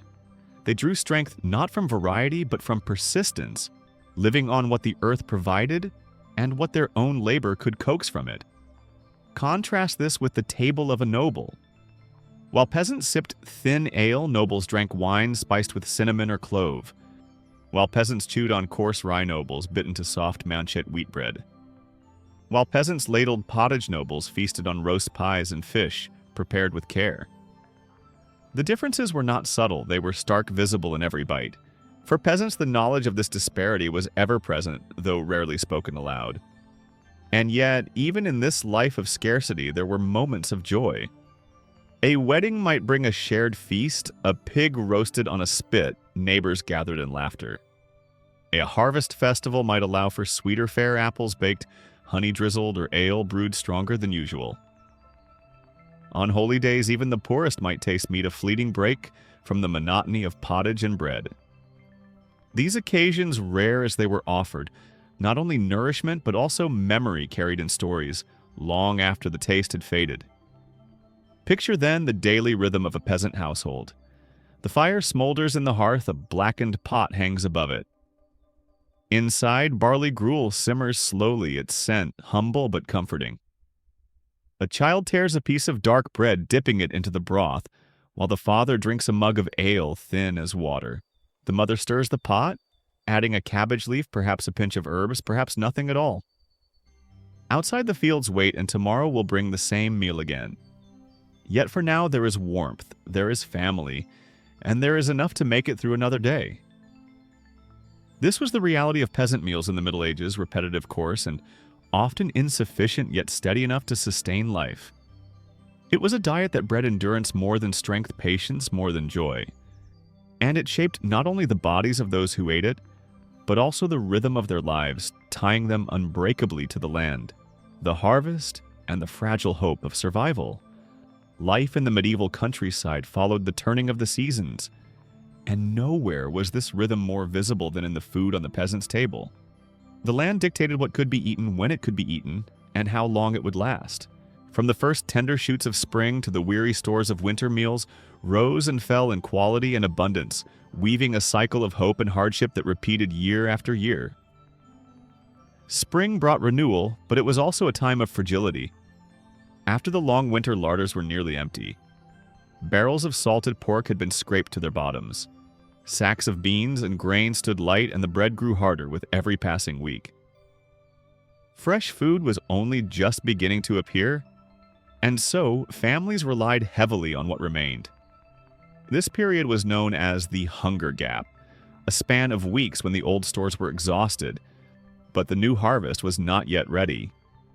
For peasants, spring meant lean meals, thin pottage flavored with the first wild greens, nettles, or sorrel, gathered from hedgerows, or a scattering of dandelion leaves boiled to soften their bitterness. The hunger gap tested both body and spirit. Children grew restless with emptiness, and adults worked the fields with less strength than they had at harvest time. Fasting rules from the church compounded the challenge. As Lent often fell during this same period, forbidding meat, dairy, and eggs when they were needed most. Families clung to survival by stretching gruel-thinner rationing bread into smaller pieces and praying that the weather would be kind to the new crops pushing through the soil. Summer eased the strain, though it demanded hard labor. Fields filled with growing wheat, barley, and oats, while gardens produced beans, peas, and cabbages. Fruit trees bent under the weight of cherries or apples, though these too were gathered carefully, eaten fresh or set aside to dry. Meals grew more varied, pottage thickened with beans, bread baked from new grain, and sometimes fresh berries eaten out of hand. Yet the work of tending, weeding, and guarding the crops left little time for leisure. Food was more plentiful, but it came at the price of sweat. Autumn was the season of abundance, the moment when toil seemed to bear its reward. Harvest time filled barns and granaries, and animals were slaughtered to provide meat for the coming winter.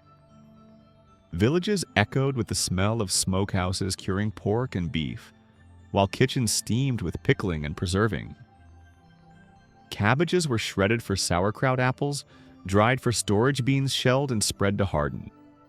For a brief span, meals were hearty pottage, rich with fresh vegetables bred from newly ground flour, and perhaps even a feast to celebrate the harvest itself. But this was also the season of anxiety.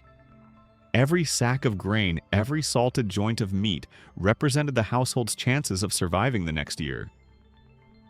The abundance of autumn was not for indulgence, but for careful preparation. Winter tested these preparations without mercy. The days grew short, the nights long, and the cold crept into cottages. Families gathered around smoky hearths, their meals reduced to what had been stored months before. Bread-hardened beans grew monotonous, and salted meat lost its savor. Pickled vegetables provided sharpness but not abundance, while dried fruit was rationed to the smallest pieces. Children longed for fresh apples or greens, but such things would not come until spring. The monotony weighed as heavily as the cold, and every illness or shortage seemed sharper when the larder stood bare. This cycle, spring, hunger, summer work, autumn harvest, winter scarcity, was the drumbeat of medieval life. It shaped not only the diet, but also the body. In spring, many grew thin and weak, their faces pale from hunger. In summer and autumn, they regained strength, their muscles hardened by labor and fuller meals. By winter, their energy waned again, drained by cold and repetitive fare. Year after year, this rhythm repeated, inscribed on every body and every life. The hunger gap in particular remained etched in memory. Families told stories of years when rain spoiled the fields, or frost killed the seedlings, leaving nothing to follow the gap. In such times, famine loomed. Chronicles record desperate acts, people eating grass roots or even tree bark to fill their stomachs. Others sold their possessions for a loaf of bread, or starved quietly in their cottages. Such extremes were not the rule every year, but the possibility hung over each spring like a shadow. The nobility experienced the seasons differently. Their granaries were fuller, their access to trade ensured a steadier supply of food. While peasants nibbled on dried peas and spring nobles ate fish fresh from ponds or preserved fruit from distant lands, their harvests were gathered by tenants, their larders filled by rents and dues. For them, the hunger gap was little more than a phrase. Yet even their tables reflected the seasons, with more fresh fruits and vegetables in summer and autumn, more salted and preserved dishes in winter. The difference lay not in the rhythm itself, but in how deeply it was felt. Picture then a peasant household at the height of the hunger gap. The fields outside are green with promise, but none of it is ready to eat. Inside, a pot of gruel simmers thin as water, flavored only with a handful of herbs. The father divides the bread, cutting small pieces so each child has something, though none will be full. The mother stirs the pot slowly, her eyes on the dwindling sack of beans in the corner. The family eats in silence, knowing that tomorrow's meal will be no richer. And yet they endure, clinging to the hope that the crops will grow that summer, will bring relief, that autumn will once again fill the barns. This cycle of scarcity and abundance, hardship and relief, was as much a part of medieval life as the turning of the seasons themselves. It governed not only what people ate, but also how they thought, how they prayed, how they measured time. To live in the Middle Ages was to live within the hunger gap, always aware that life hung by a thread, stretched between the earth's generosity and its refusal. And yet, through patience and resilience, people survived year after year, season after season, enduring the hunger and waiting always for the feast to come. Winter was the most dreaded of seasons in the medieval world. It brought not only cold and darkness, but also hunger, tightening its grip on every household as the months dragged on. While summer and autumn offered moments of variety and spring promised renewal, winter was a season of endurance. It tested the careful preparations of autumn, revealed the limits of preservation, and forced families to rely on strategies passed down through generations. Survival was never guaranteed, and each winter was a gamble played against the unyielding hand of nature. The larder in winter stood as both comfort and anxiety. Barrels of salted pork and beef lined the walls, slabs of bacon hung from rafters, and jars of pickled cabbage rested in cool corners. Sacks of dried beans, peas, and lentils were stacked carefully while wheels of cheese matured, slowly their rinds hardening with time. If autumn had been generous, the sight of such stores brought reassurance. But as the weeks wore on, each barrel grew lighter, each sack smaller, each wheel of cheese thinner. Every meal became a calculation. How much could be eaten now without risking starvation later? Bread remained the staple baked from grain harvested months before. By January, the loaves were made from coarser flour stretched with bran or barley and grew harder with each passing day. A crust might need to be softened in broth or ale before it could be chewed. Beans and peas boiled until soft formed the backbone of pottage. Salted meat was rationed with care, a small slice, adding flavor to a large pot. Even the ale grew weaker, brewed from whatever grain could be spared. Fuel was as precious as food. Wood and peat gathered in autumn burned quickly when the cold set in. Families huddled close to smoky hearths, keeping the fire low to make it last. The warmth was uneven. Those nearest the fire sweated, while those at the edges shivered. But it was better than the bitter air outside. Cooking, too, was done sparingly to conserve fuel, with meals prepared in one pot left to simmer slowly. Smoke darkened the ceilings and stung the eyes, but the hearth was the heart of winter survival. Scarcity demanded ingenuity. Nothing was wasted. Bones from a salted ham were boiled again and again, yielding broth until they dissolved into splinters. Bread crusts were softened and eaten even when mold crept upon them. Dried herbs were sprinkled into soups, adding flavor and the faint hope of healing. Families gathered whatever could be found outdoors: roots dug from frozen earth nuts forgotten by squirrels, even bark stripped from trees in desperate times. Chronicles record such measures not as exaggeration, but as the grim reality of famine years. Illness haunted the winter months. Malnutrition weakened bodies, making them more vulnerable to fever and infection. Colds and coughs spread easily in close quarters where families and livestock shared the same roof. Without fresh fruit or greens, diseases like scurvy gnawed silently, loosening teeth and sapping strength. A simple cut might fester, a fever might linger, and death came more readily in the long nights. The frail, the very young, and the very old often did not survive to see spring. Communities bore these burdens together. Neighbors shared what little they could, lending grain or wood, with the hope it would be repaid when times improved. Parish churches sometimes distributed alms, offering bread or ale to the poorest. Monasteries, bound by vows of charity, opened their doors to the hungry, serving bowls of pottage to those who arrived shivering at their gates. These acts of generosity could mean the difference between survival and death, though they could never relieve the hardship entirely.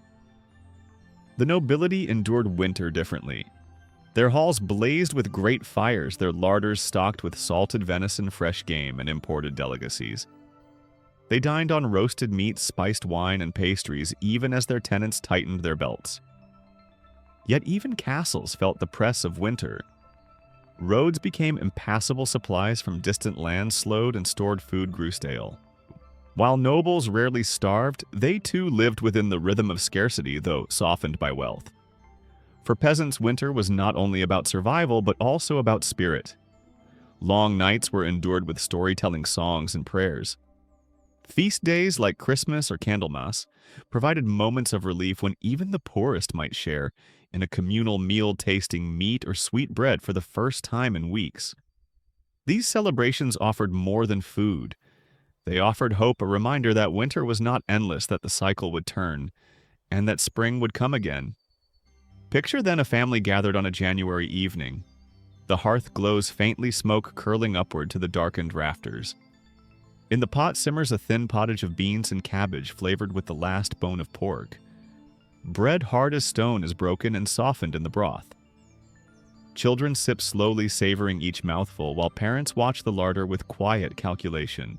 Outside, snow presses against the door, and the wind howls across empty fields. Inside, hunger lingers, but so does determination. They eat, they endure, and they wait for the thaw. Winter scarcity defined medieval life as much as summer labor or autumn harvest. It was the test that returned every year, asking the same questions of every household. Had they prepared enough, preserved enough, endured enough? Some answered yes, making it through to spring, with little left but still alive. Others answered no, and their stories ended quietly in the long dark. In this way, winter shaped not only the meals of the medieval peasantry, but also their resilience, their patience, and their unyielding will to survive. Within the cloistered walls of monasteries, life unfolded according to a rhythm of prayer work and silence. Food, like every other aspect of monastic existence, was shaped by rules and discipline. To the outside world, the monk's table may have seemed plentiful compared to the peasants'. But inside the abbey, eating was less about indulgence than about order and devotion. Meals were designed to sustain without distracting, to nourish the body while directing the mind toward God. The Benedictine rule followed in many monasteries laid out clear guidance for diet. Moderation was the principle. Monks were to avoid gluttony and abstain from meat of four-legged animals except in cases of illness. Their meals centered on bread, vegetables, legumes, cheese, and ale. Fish provided variety, particularly on fast days when it replaced forbidden meat. On feast days, eggs or poultry might appear, but even these were prepared simply without the sauces and spices that filled noble kitchens. For monks, eating was not about delight, but about discipline. The refectory or dining hall reflected this purpose. Long wooden tables stretched beneath high windows and benches lined either side. The monks entered in silence, heads bowed, and took their places. Once seated, they ate not to the sound of conversation, but to the voice of a reader who recited scripture or the lives of saints from a raised pulpit. In this way, the meal became another form of prayer. The act of eating folded into the act of worship. Bread was ever present. Baked from wheat if the abbey's lands allowed, or from rye and barley, otherwise it was eaten at every meal. Cheese made from the milk of monastery herds added protein and flavor. Beans, peas, and lentils formed hearty stews, thickened with onions, leeks, or cabbages from the cloister garden.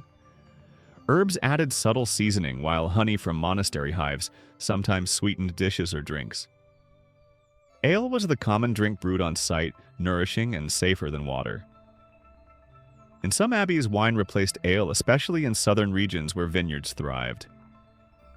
Meals were modest in portion, though not always meager.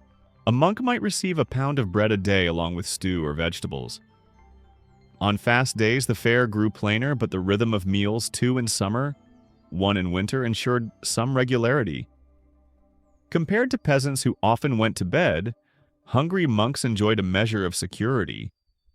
Their food was not luxurious, but it was steady, sustained by the abbey's lands, tithes, and careful management. Discipline extended beyond what was eaten to how it was prepared. Kitchens were organized, staffed by lay brothers and servants who worked under the cellarer, the monk charged with overseeing provisions. Everything had its place: ovens for bread vats, for brewing gardens, for herbs. The cellarer balanced the abbey's needs with its resources, ensuring that nothing was wasted.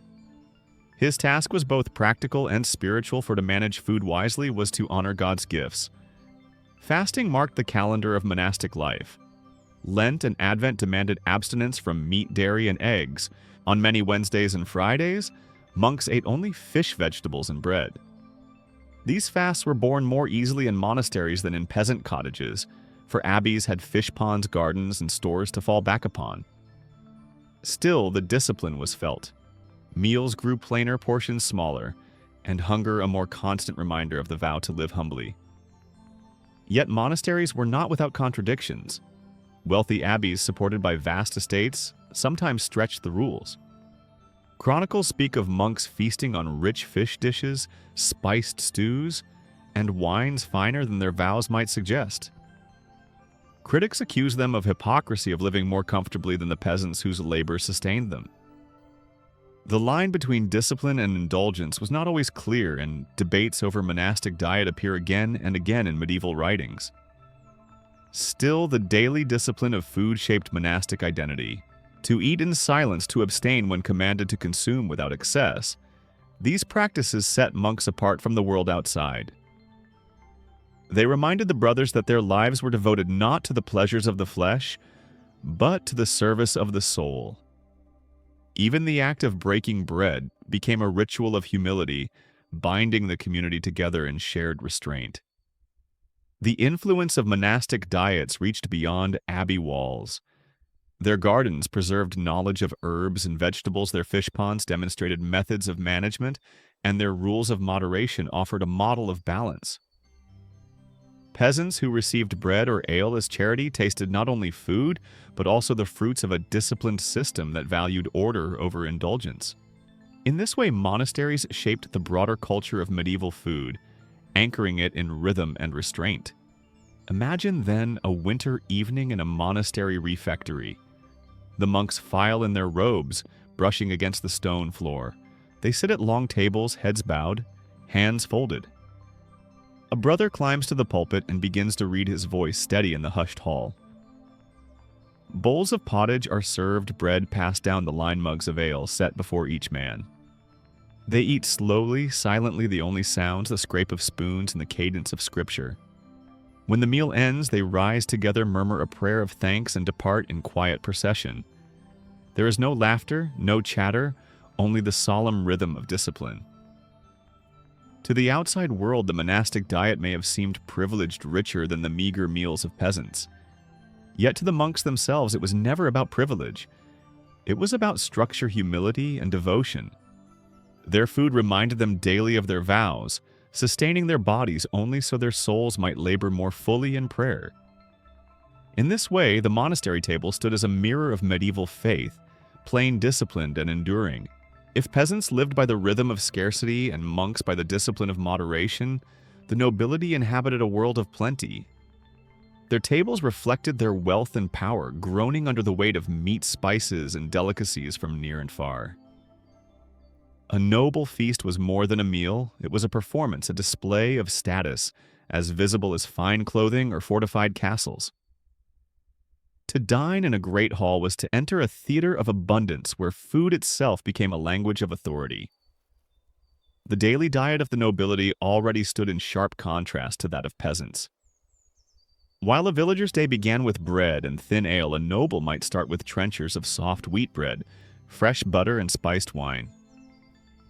Dinner taken at midday brought roasts of venison, capons, or pheasant seasoned with pepper and saffron. Suppers included stews of fish, pastries filled with fruit, or custard sweetened with honey. Every meal carried variety, richness, and color, made possible by access to land servants and trade networks unavailable to most. Spices were the hallmark of noble cuisine. Cinnamon, cloves, nutmeg, and pepper traveled across deserts and seas, arriving in Europe, at prices that placed them far beyond peasant reach. To sprinkle pepper on a dish or to color rice with saffron was to announce wealth as surely as jewels or armor. These flavors transformed meats into delicacies, masking the taste of preservation or simply heightening indulgence.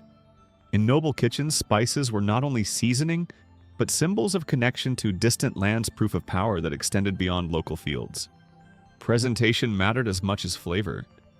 Feasts often included dishes designed to dazzle, pies from which live birds flew, when-cut roasts were dressed in their feathers, and stews colored with brilliant dyes from plants or minerals.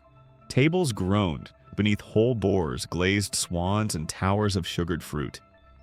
Servants carried the dishes in elaborate procession, while minstrels played and guests looked on in awe. To eat at such a table was to participate in a spectacle of grandeur, where abundance was as much about sight and sound as it was about taste. Yet behind the spectacle lay layers of labor.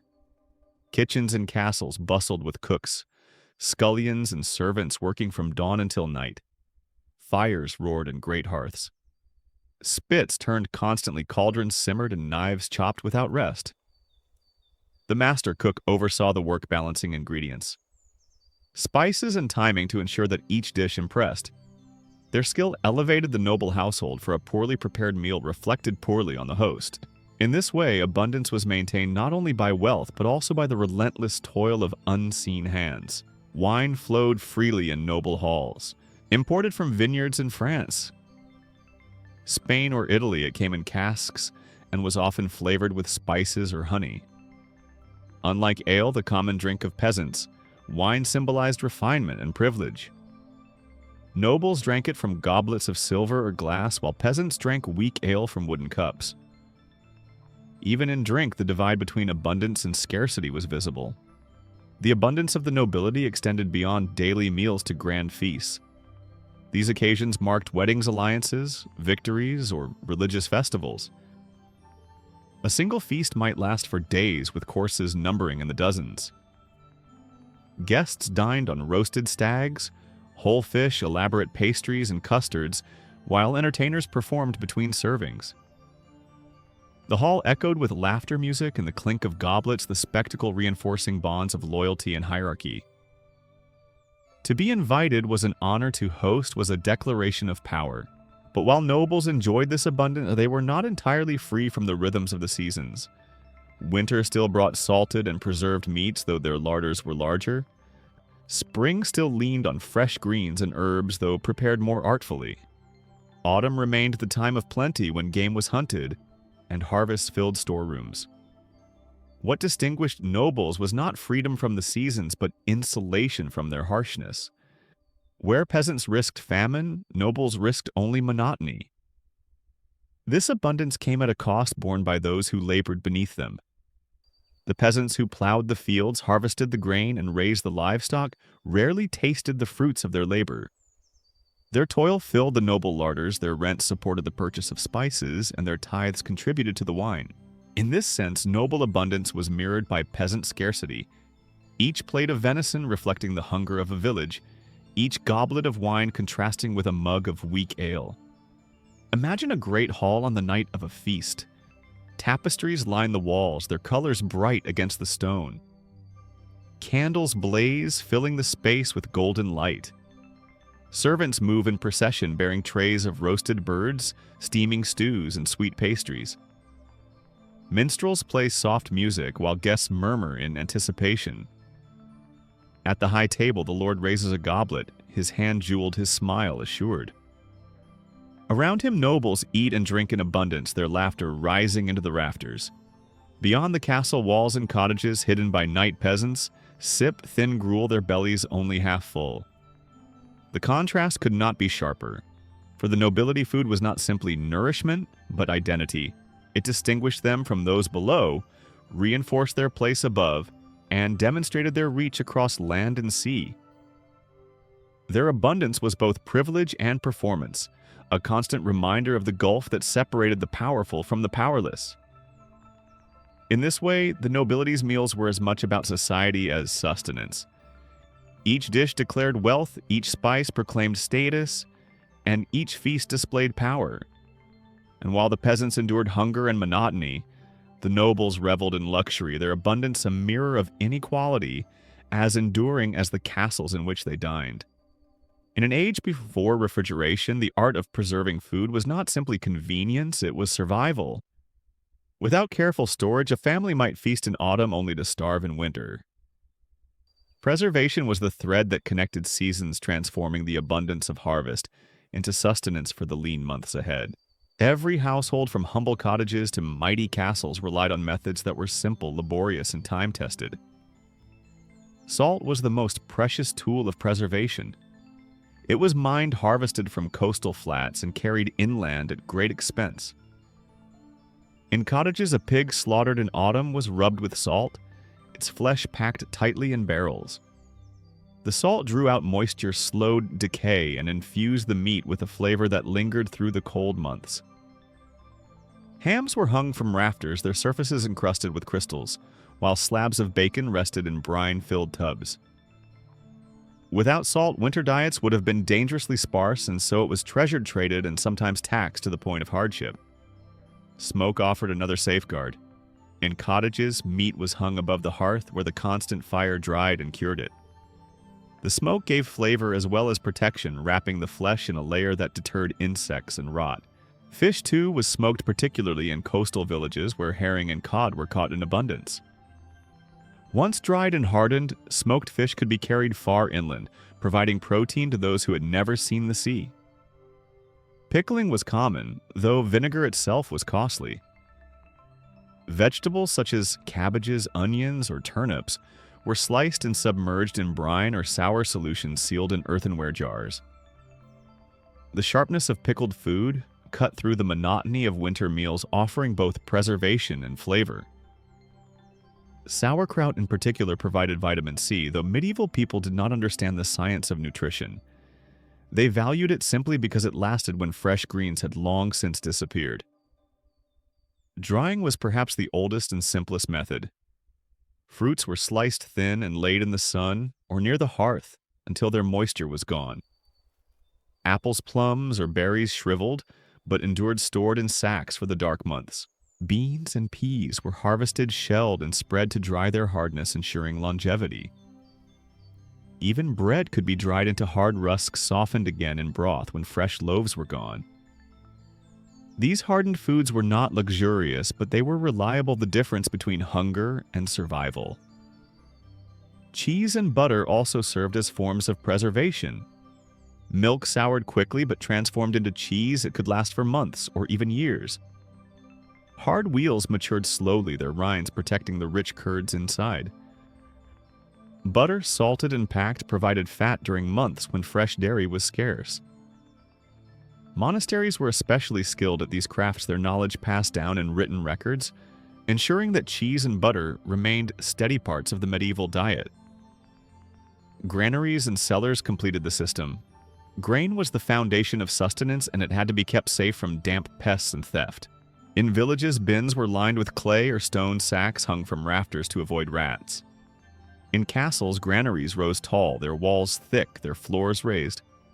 Guards watched these stores, for in times of famine, grain became as valuable as gold. Vegetables were stored in pits or cool cellars buried in sand or straw to keep them fresh. Apples were wrapped carefully and laid out in rows checked often for rot. A single spoiled fruit could spread decay to dozens more. Despite these efforts, loss was constant. Rats gnawed through sacks, insects infested grain mold, crept across cheese. Peasants fought this battle with traps, cats, and vigilance, but nothing could prevent every theft of nature. Winter meals often carried the taste of storage, the sharpness of pickles, the salt of bacon, the smokiness of fish. Freshness was a memory reserved for spring and summer. For the nobility, preservation was not only necessity, but also power. Vast cellars beneath castles stored barrels of salted venison, smoked hams, dried fruits, and imported wines. Their resources insulated them against famine, while peasants lived more precariously. Yet even nobles were bound by the same methods. No wealth could conjure fresh greens in February or ripe fruit in January. Preservation was the great equalizer, linking lord and labor alike to the same rhythms of nature. The labor of preservation was demanding. After the autumn harvest, households worked without rest to secure food for the months ahead.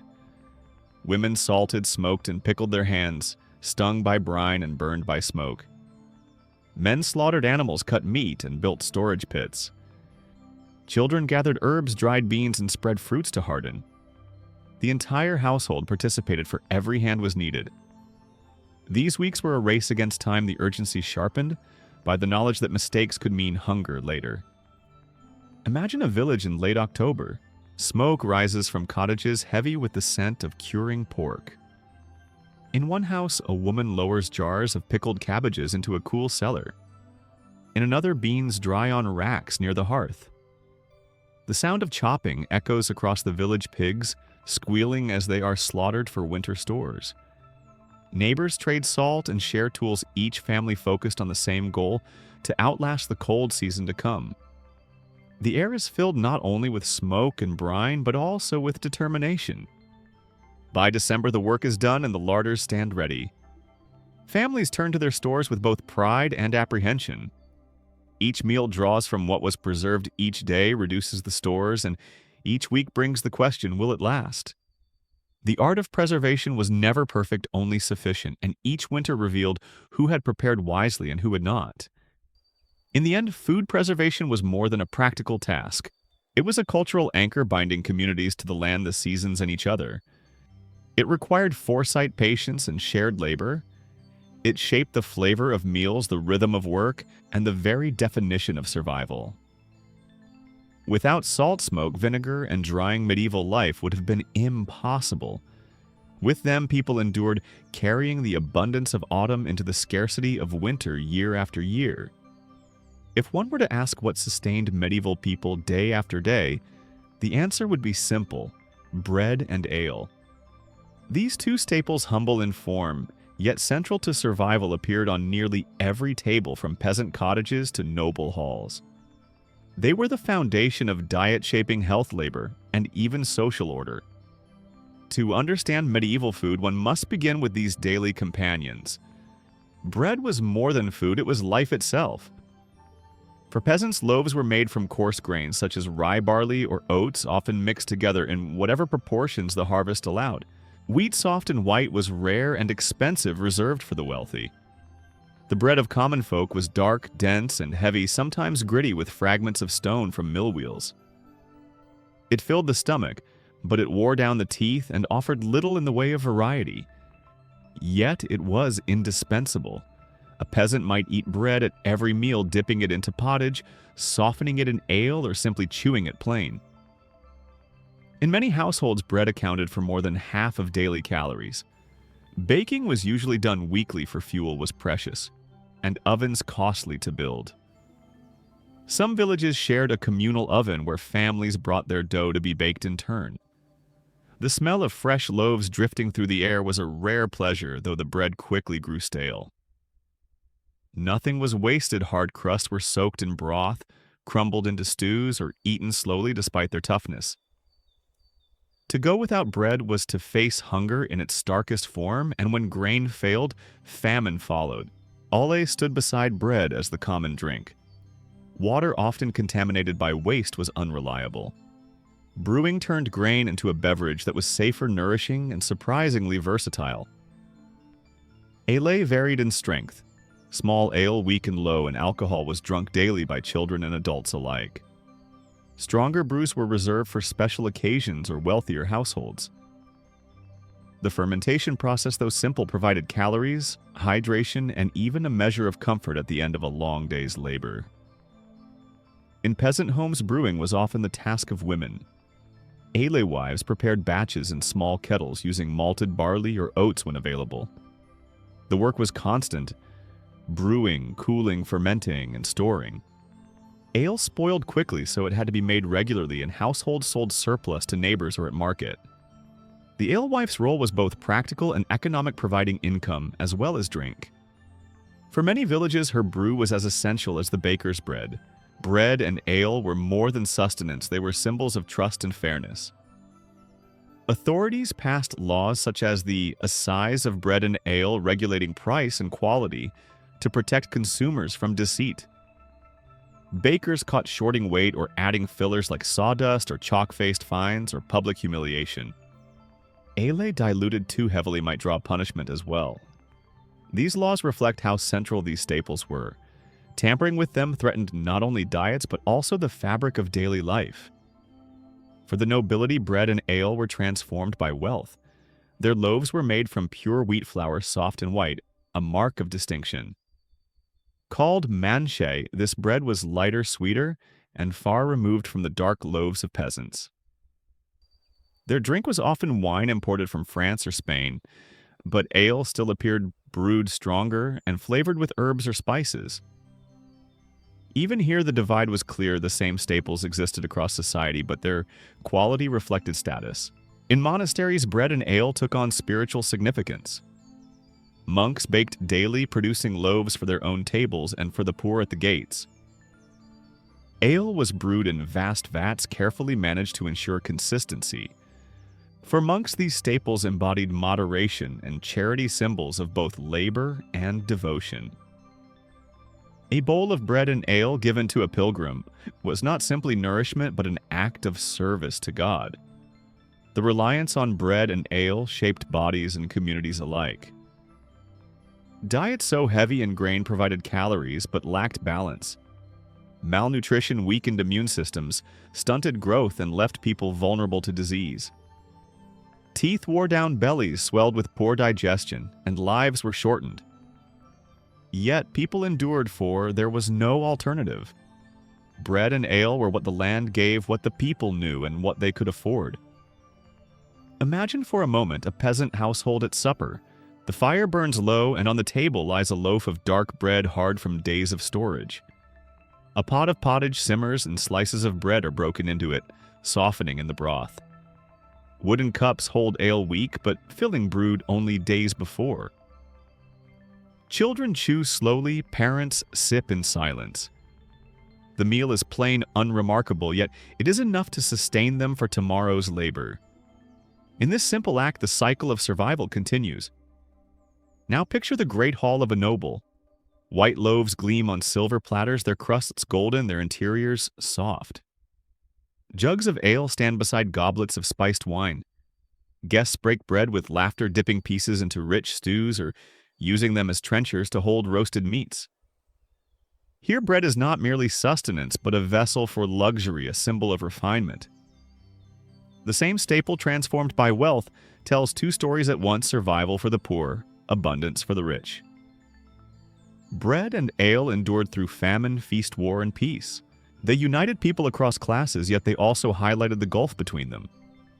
For peasants, they were the bare minimum of life. For nobles, they were elevated into signs of privilege. For monks, they were reminders of discipline and faith. No matter where one looked in medieval society, bread and ale were there, shaping meals, shaping health, and shaping meaning itself. In the end, these everyday staples were not glamorous, yet they were vital. Without bread and ale, the medieval world would not have survived. They carried people through hunger and cold, marked the rhythm of work and prayer, and offered both comfort and constraint. And though centuries have passed, their echoes remain. For in every loaf and every cup, we see the outlines of a world that lived by grain and fermentation, its story written in crust and brew. In the medieval world, survival often left little room for honesty. When food was scarce and profit meant the difference between feeding one's family or falling into ruin, deceit crept into the marketplace. Bread and ale, the staples of daily life, were frequent targets. What should have been nourishing and reliable was too often compromised by those who sought to stretch supplies or increase earnings. Food adulteration, though frowned upon, became an enduring shadow over the medieval table. Bread bore the brunt of this deception. Grain was precious and flour was easily manipulated. Bakers, desperate or unscrupulous, sometimes mixed in fillers to make their loaves larger or cheaper to produce. Ground acorns, chaff bran, and even sawdust or chalk were added to dough. These loaves looked the part, but their texture was coarse, their flavor bitter, and their nourishment poor. Teeth wore down more quickly on such gritty bread, and stomachs suffered. Yet for peasants with no other options, even a tainted loaf was better than none at all. All, too, was often diluted. Brewed weak for daily drinking, it could be stretched further still, with water leaving customers dissatisfied but unable to protest. Some brewers added herbs or bitter plants to disguise the thinness, creating brews that were harsh or even harmful. Wine consumed mostly by the wealthy was likewise watered down, and dishonest vintners sometimes mixed in cheap substitutes to increase their profit. For ordinary people, drink was a necessity, not a luxury, and the temptation to tamper with it was constant. Authorities recognized the danger and attempted to regulate these staples. In England, the assize of bread and ale set strict rules for weight, price, and quality. Bakers were required to sell loaves of consistent size, their price adjusted according to the cost of grain. Alewives, too, were monitored, their brews tested for strength. Those who violated the law faced fines the stocks, or even public humiliation. A dishonest baker might be paraded through the streets with substandard loaves tied around his neck, while a brewer might be dunked in a cucking stool, jeered at by neighbors. Yet enforcement was uneven. In villages, officials lacked the resources to inspect every oven or alehouse. In cities, corruption allowed some offenders to escape punishment. Many bakers and brewers treated fines as little more than the cost of doing business. For consumers, trust remained fragile. Each loaf and each pint carried uncertainty. Was it wholesome, or had it been stretched beyond recognition? The story of Agnes, an alewife, illustrates these struggles. Burdened by high grain prices, she watered down her ale, hoping her customers would not notice. At first they did not, and she earned enough to keep her family fed. But as the brew grew thinner, complaints rose. Loyal patrons drifted elsewhere, and her reputation collapsed. Agnes was left with neither profit nor honor, her deception exposed. Such tales were not unique. They reflected the harsh choices faced by those caught between survival and honesty. Even beyond bread and ale, food fraud thrived. Butchers sold meat past its prime, disguising rot with spices or smoke. Fishmongers packed spoiled catches in salt, hoping to mask the smell. Spices so costly and desirable were sometimes imitated with ground bark or dyed powders. Honey might be stretched with syrup butter with lard.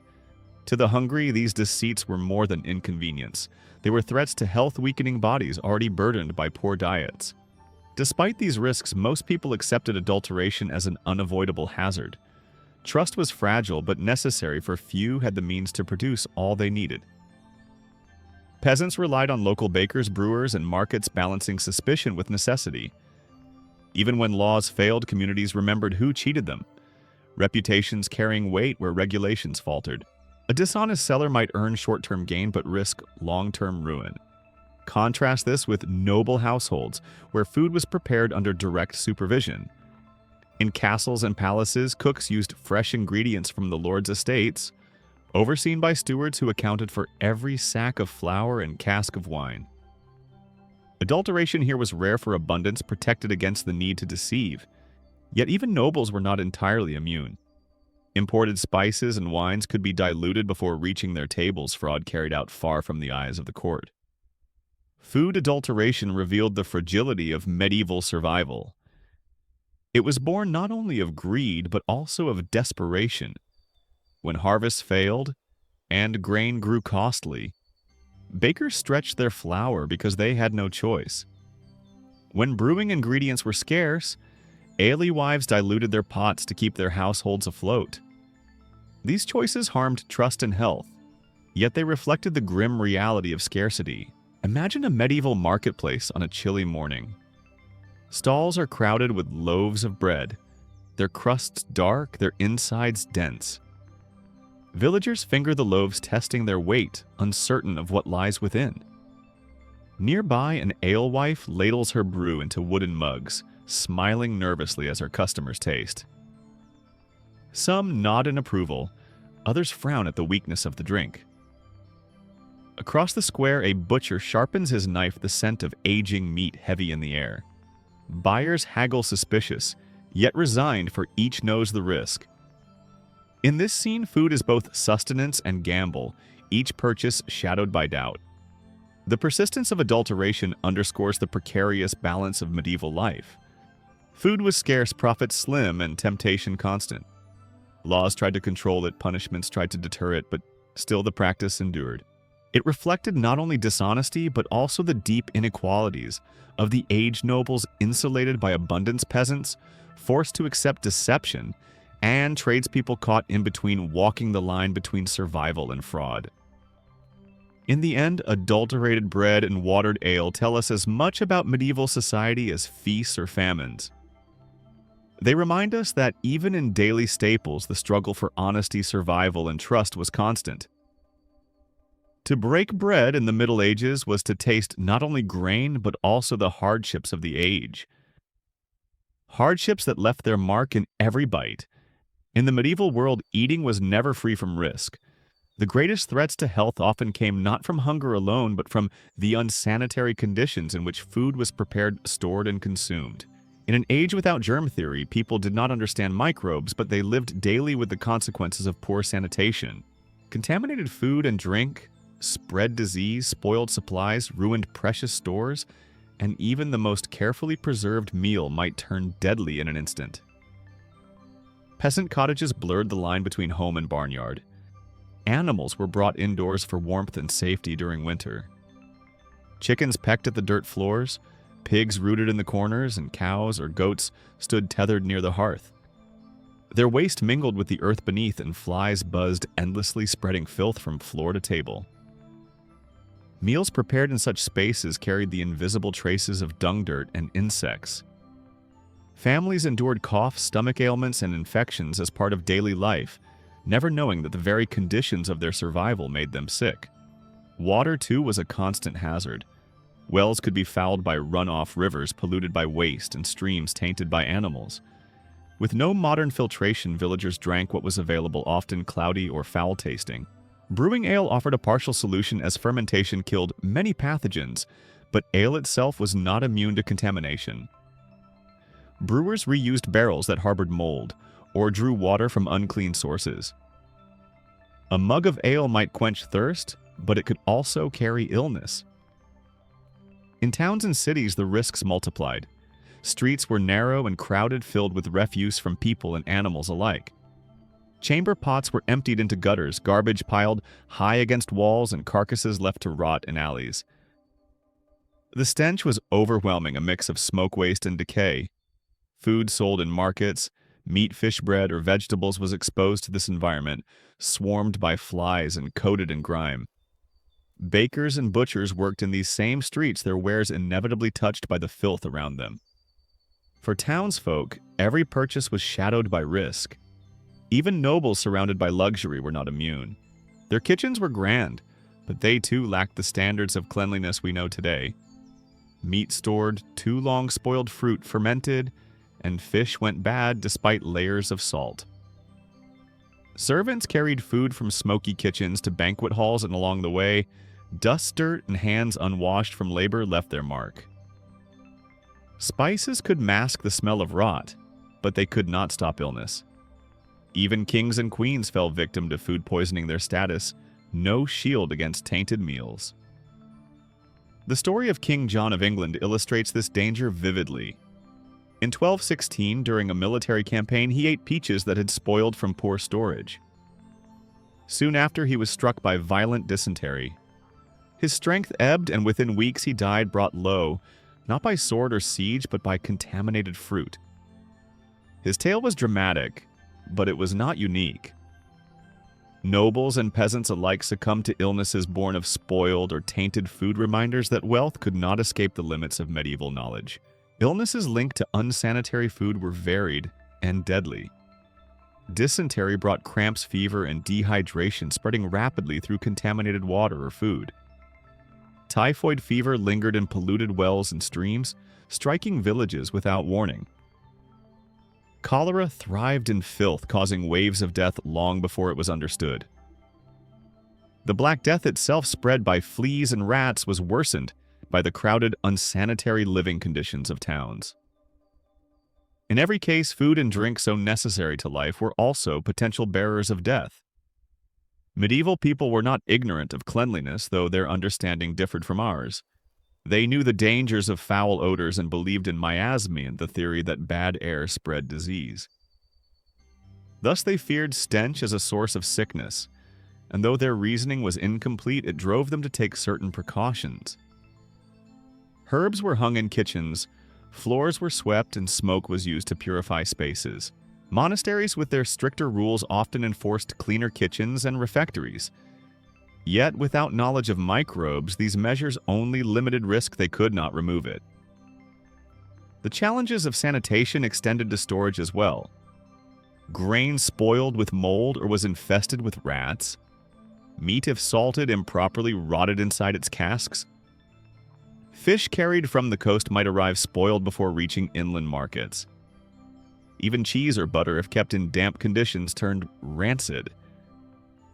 Each meal carried uncertainty. Was the bread free of mold? Was the ale safe? Was the salted pork wholesome to eat? Was always to risk. Imagine a peasant family in midsummer. The air is hot, the cottage filled with the smell of smoke and animals. A pot of pottage simmers on the fire, thick with beans and a scrap of salted meat. Flies gather buzzing near the rim, landing on bread left to cool. The family eats without question, their hunger greater than their fear. Hours later, one child clutches his stomach. Fever rising. The cause is unseen, but the effect is clear, another reminder that even the most ordinary meal could betray them. In towns, imagine a market square. Butchers display cuts of meat, their surfaces already slick in the heat. Fishmongers shout their catches lying open to the sun, their scent sharp and sour. Bakers stack loaves on wooden boards while the dust of the street settles upon them. Patrons choose as best they can, haggling over prices, trusting to luck that what they carry home will not bring sickness. The bustle and noise disguise the danger, but it lingers in every stall. Unsanitary conditions were not merely inconvenience, they were central to the medieval food experience. They shaped health-shortened lives and deepened the hardships of scarcity. They blurred the line between nourishment and hazard, turning every meal into a gamble. While today we think of food as comfort and safety in the Middle Ages, it was often the opposite, a source of uncertainty shadowed by illness. And yet people endured. They ate what they had, bore the risks they could not avoid, and continued the cycle of life through hardship. Their resilience lay not in avoiding danger they could not, but in surviving despite it. In their world, food was both gift and threat, a constant reminder of the fragile line between survival and suffering.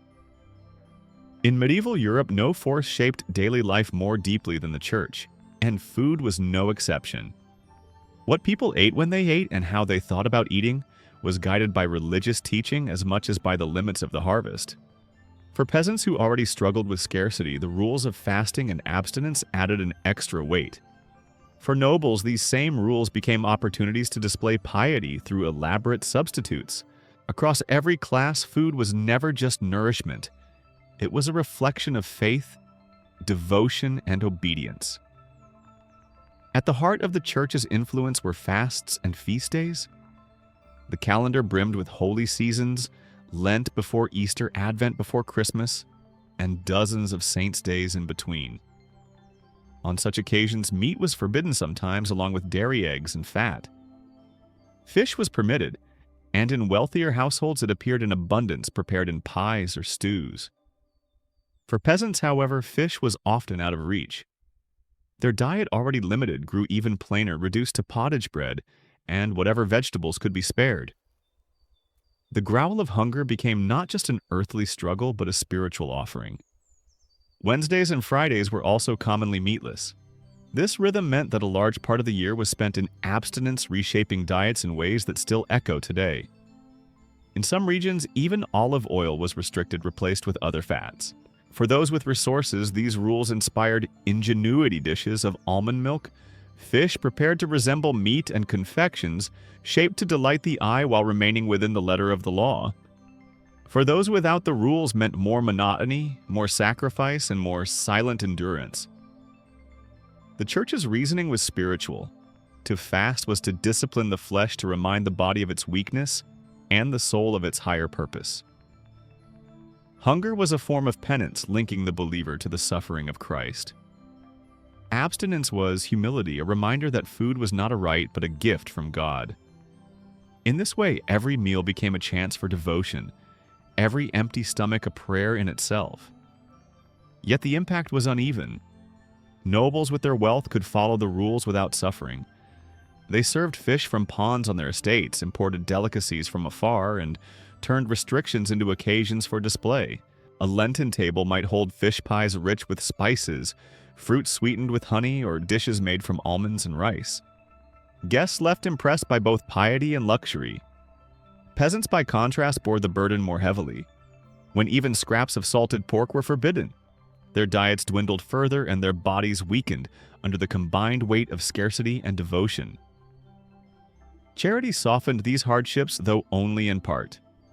Monasteries and abbeys bound by vows of hospitality distributed bread and ale to the poor. On holy days, alms were given, and the hungry gathered at the gates for relief. Some abbots and abbesses became renowned for generosity, their kitchens feeding hundreds in times of famine. Yet such mercy was rare, and it could never erase the hunger that lingered in villages across the land. The church's influence brought moments of compassion, but it also upheld the hierarchy that left so many in need. The church also defined food through symbolism. Bread and wine elevated in the Mass were more than staples, they were the body and blood of Christ. This sacramental meaning set them apart, reminding believers that even the simplest foods could hold divine significance. To break bread was to recall the Last Supper. To drink wine was to taste not only sustenance but also salvation. For peasants who often knew hunger, this symbolism gave food a deeper meaning, binding their earthly struggle to eternal hope. At times, however, the church's role drew criticism. Wealthy monasteries held vast lands, their barns and fish ponds full, while peasants nearby struggled to survive. Poaching from church estates was punished harshly, even when the meat taken was meant to feed starving children. Preachers condemned gluttony, and excess yet noble banquets grew ever more lavish. The tension between doctrine and practice was clear, and chroniclers sometimes noted the hypocrisy. Still, the authority of the church remained unshaken, and its rules continued to shape the lives of millions. Imagine a peasant family during Lent. The fire burns low, and on the table sits a pot of thin gruel flavored only with turnips and cabbage. A hunk of bread, coarse and dark, is divided carefully. The father bows his head in prayer, giving thanks for what little they have. The children eat quietly their hunger, unrelieved by the plain fare. Outside, the bells of the parish church toll, reminding them that their sacrifice is holy, their hunger a form of devotion. Now picture the refectory of a monastery. Monks sit in silence, their bowls filled with fish stew, their loaves soft, their mugs of ale steady. A brother reads aloud from Scripture, his voice echoing through the hall. The meal is modest, but it is steady, secure in the abundance of the abbey's lands. Outside, the poor wait at the gate, hoping for a crust of bread or a ladle of stew. For them, the church is both burden and refuge, demanding fasting yet offering relief. In the great hall of a noble, a Lenten feast unfolds. Platters of fish roasted and spiced gleam in the candlelight. Almond milk replaces cream, and pies are filled with fruit and rice. Guests marvel at the variety, impressed by the Lord's ability to honor the church's rules while still offering abundance. Here, abstinence becomes spectacle, a chance to display both wealth and devotion. The influence of the church on food reveals the deep entanglement of body and spirit in the medieval world. Meals were not simply about survival, they were acts of faith shaped by calendars, rituals, and rules. Hunger was sanctified, fasting made holy, and even the simplest bread carried divine weight. Yet this influence also revealed inequality, as the same rules fell lightly on the wealthy and heavily on the poor. In the end, the church's guidance on food shaped not only what medieval people ate, but also how they understood eating itself. To fast was to pray. To abstain was to obey. To eat was to remember both the gifts of God and the limits of life. In this way, every meal, whether meager or abundant, was bound to the sacred, a daily reminder that the stomach and the soul were never far apart.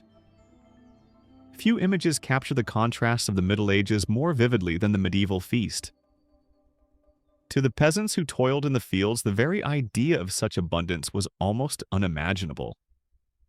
To the nobility who hosted them, these gatherings were not simply about food, but about power, wealth, and hierarchy. The feast was a stage, the dishes its props, and every guest an actor in the performance of social order. The setting itself spoke volumes.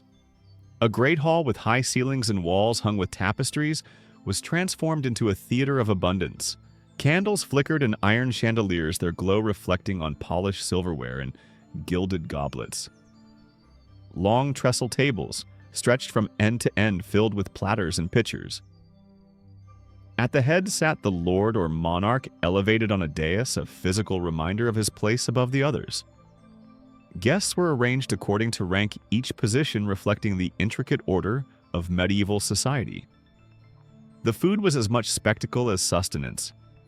Roasted boars with apples in their mouths, swans redressed in their feathers, pies, from which live birds flew when cut. These were not just dishes, but performances designed to awe. Meats were spiced with pepper saffron or cinnamon flavors that carried the scent of distant lands. Fish appeared in endless variety: salmon, sturgeon, pike, and eels, sometimes molded into shapes to delight the eye. Sweet pastries filled with almonds, honey, or dried fruits followed their richness unimaginable to those outside the hall. Every dish proclaimed wealth, every flavor whispered of connections to trade routes and resources beyond the reach of common folk. The feast was accompanied by entertainment. Minstrels played lutes and harps poets recited verses, and jugglers amazed with tricks.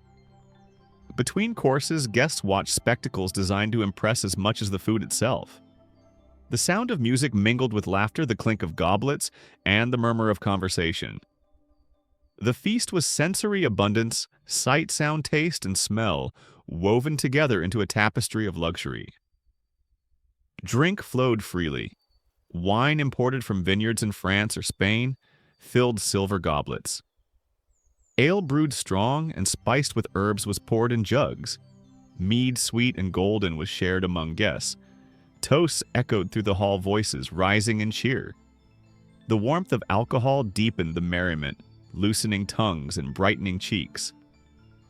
Yet even here hierarchy endured.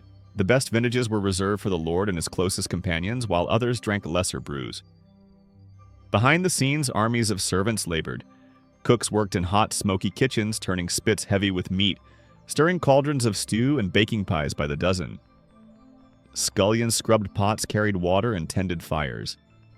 Stewards oversaw the flow of dishes, ensuring that each course arrived on time. Without their relentless toil, the spectacle could not unfold.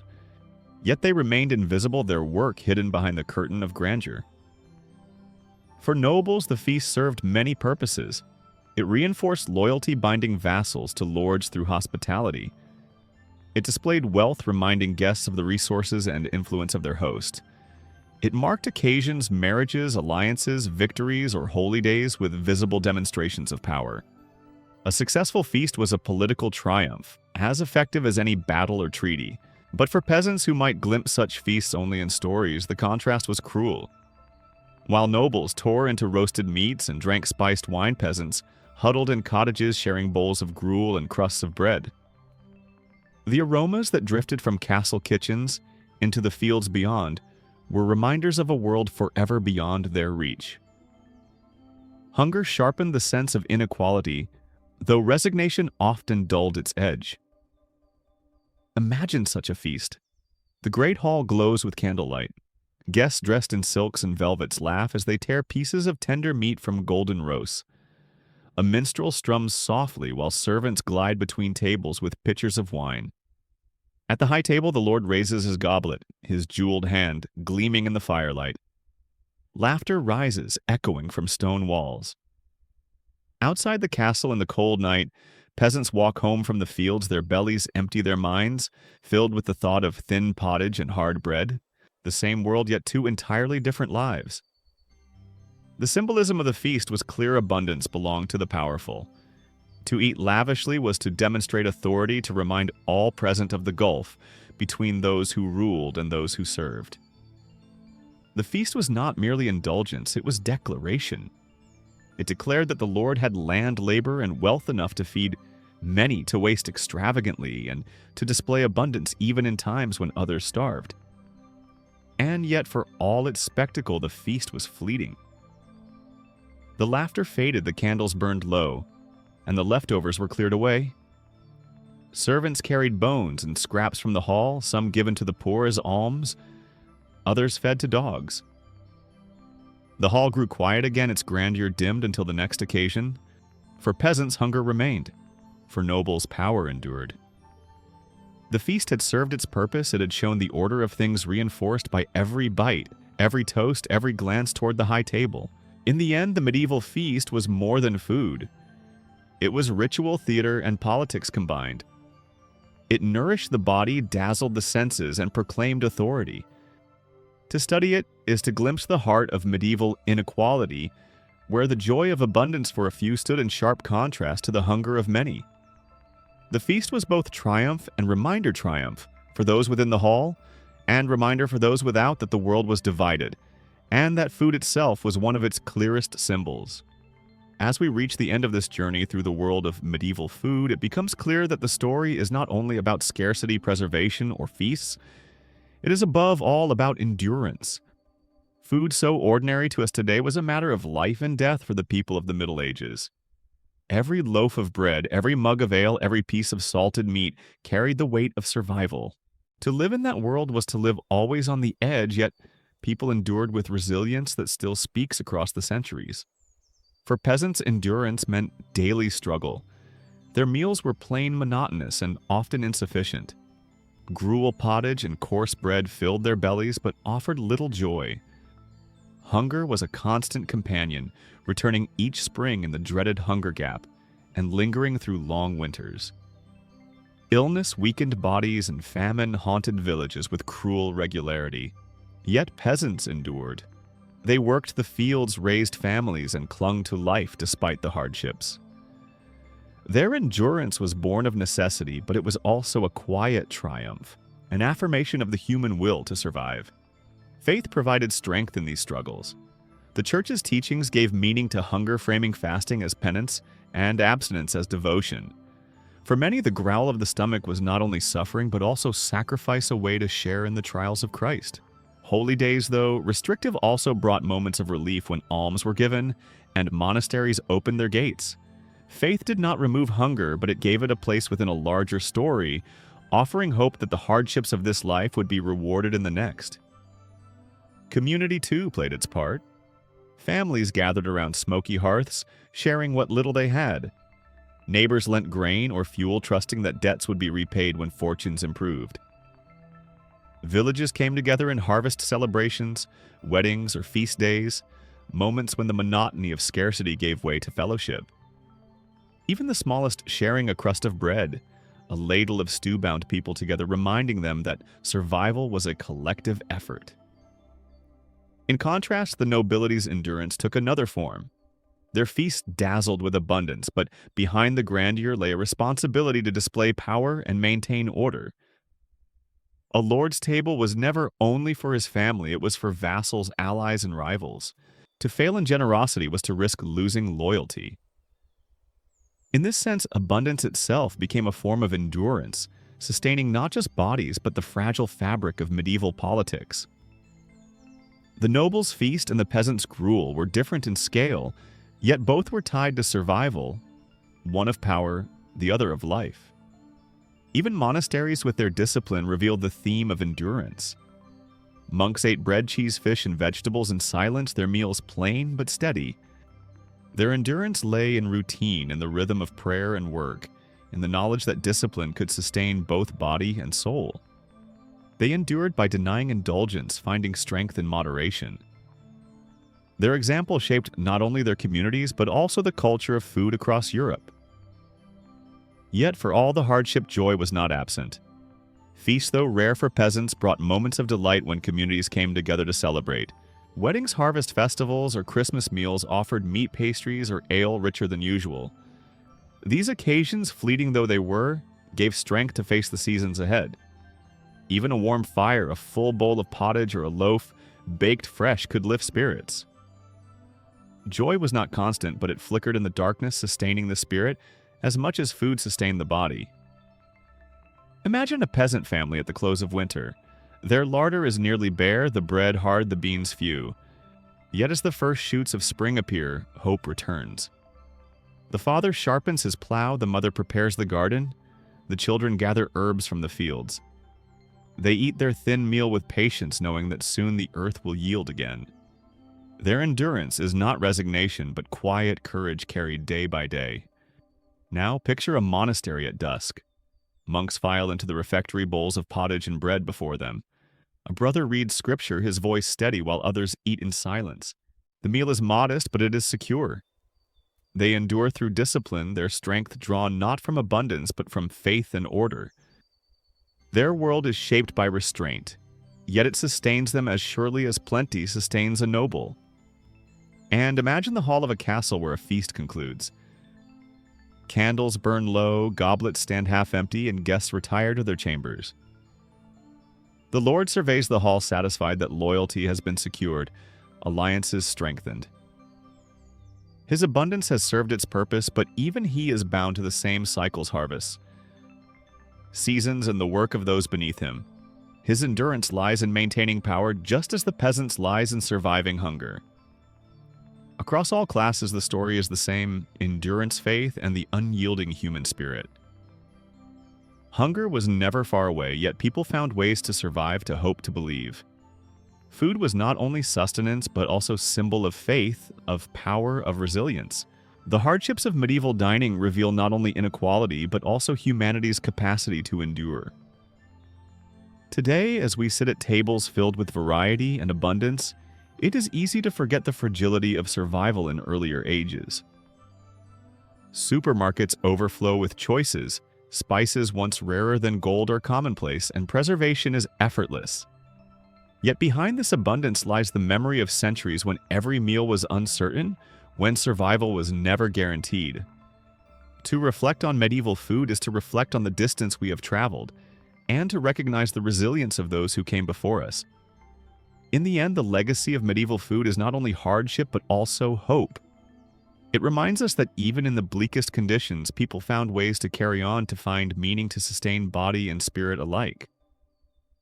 It is a story of hunger, yes, but also of faith and endurance, a story of the human spirit, unbroken even in the face of scarcity.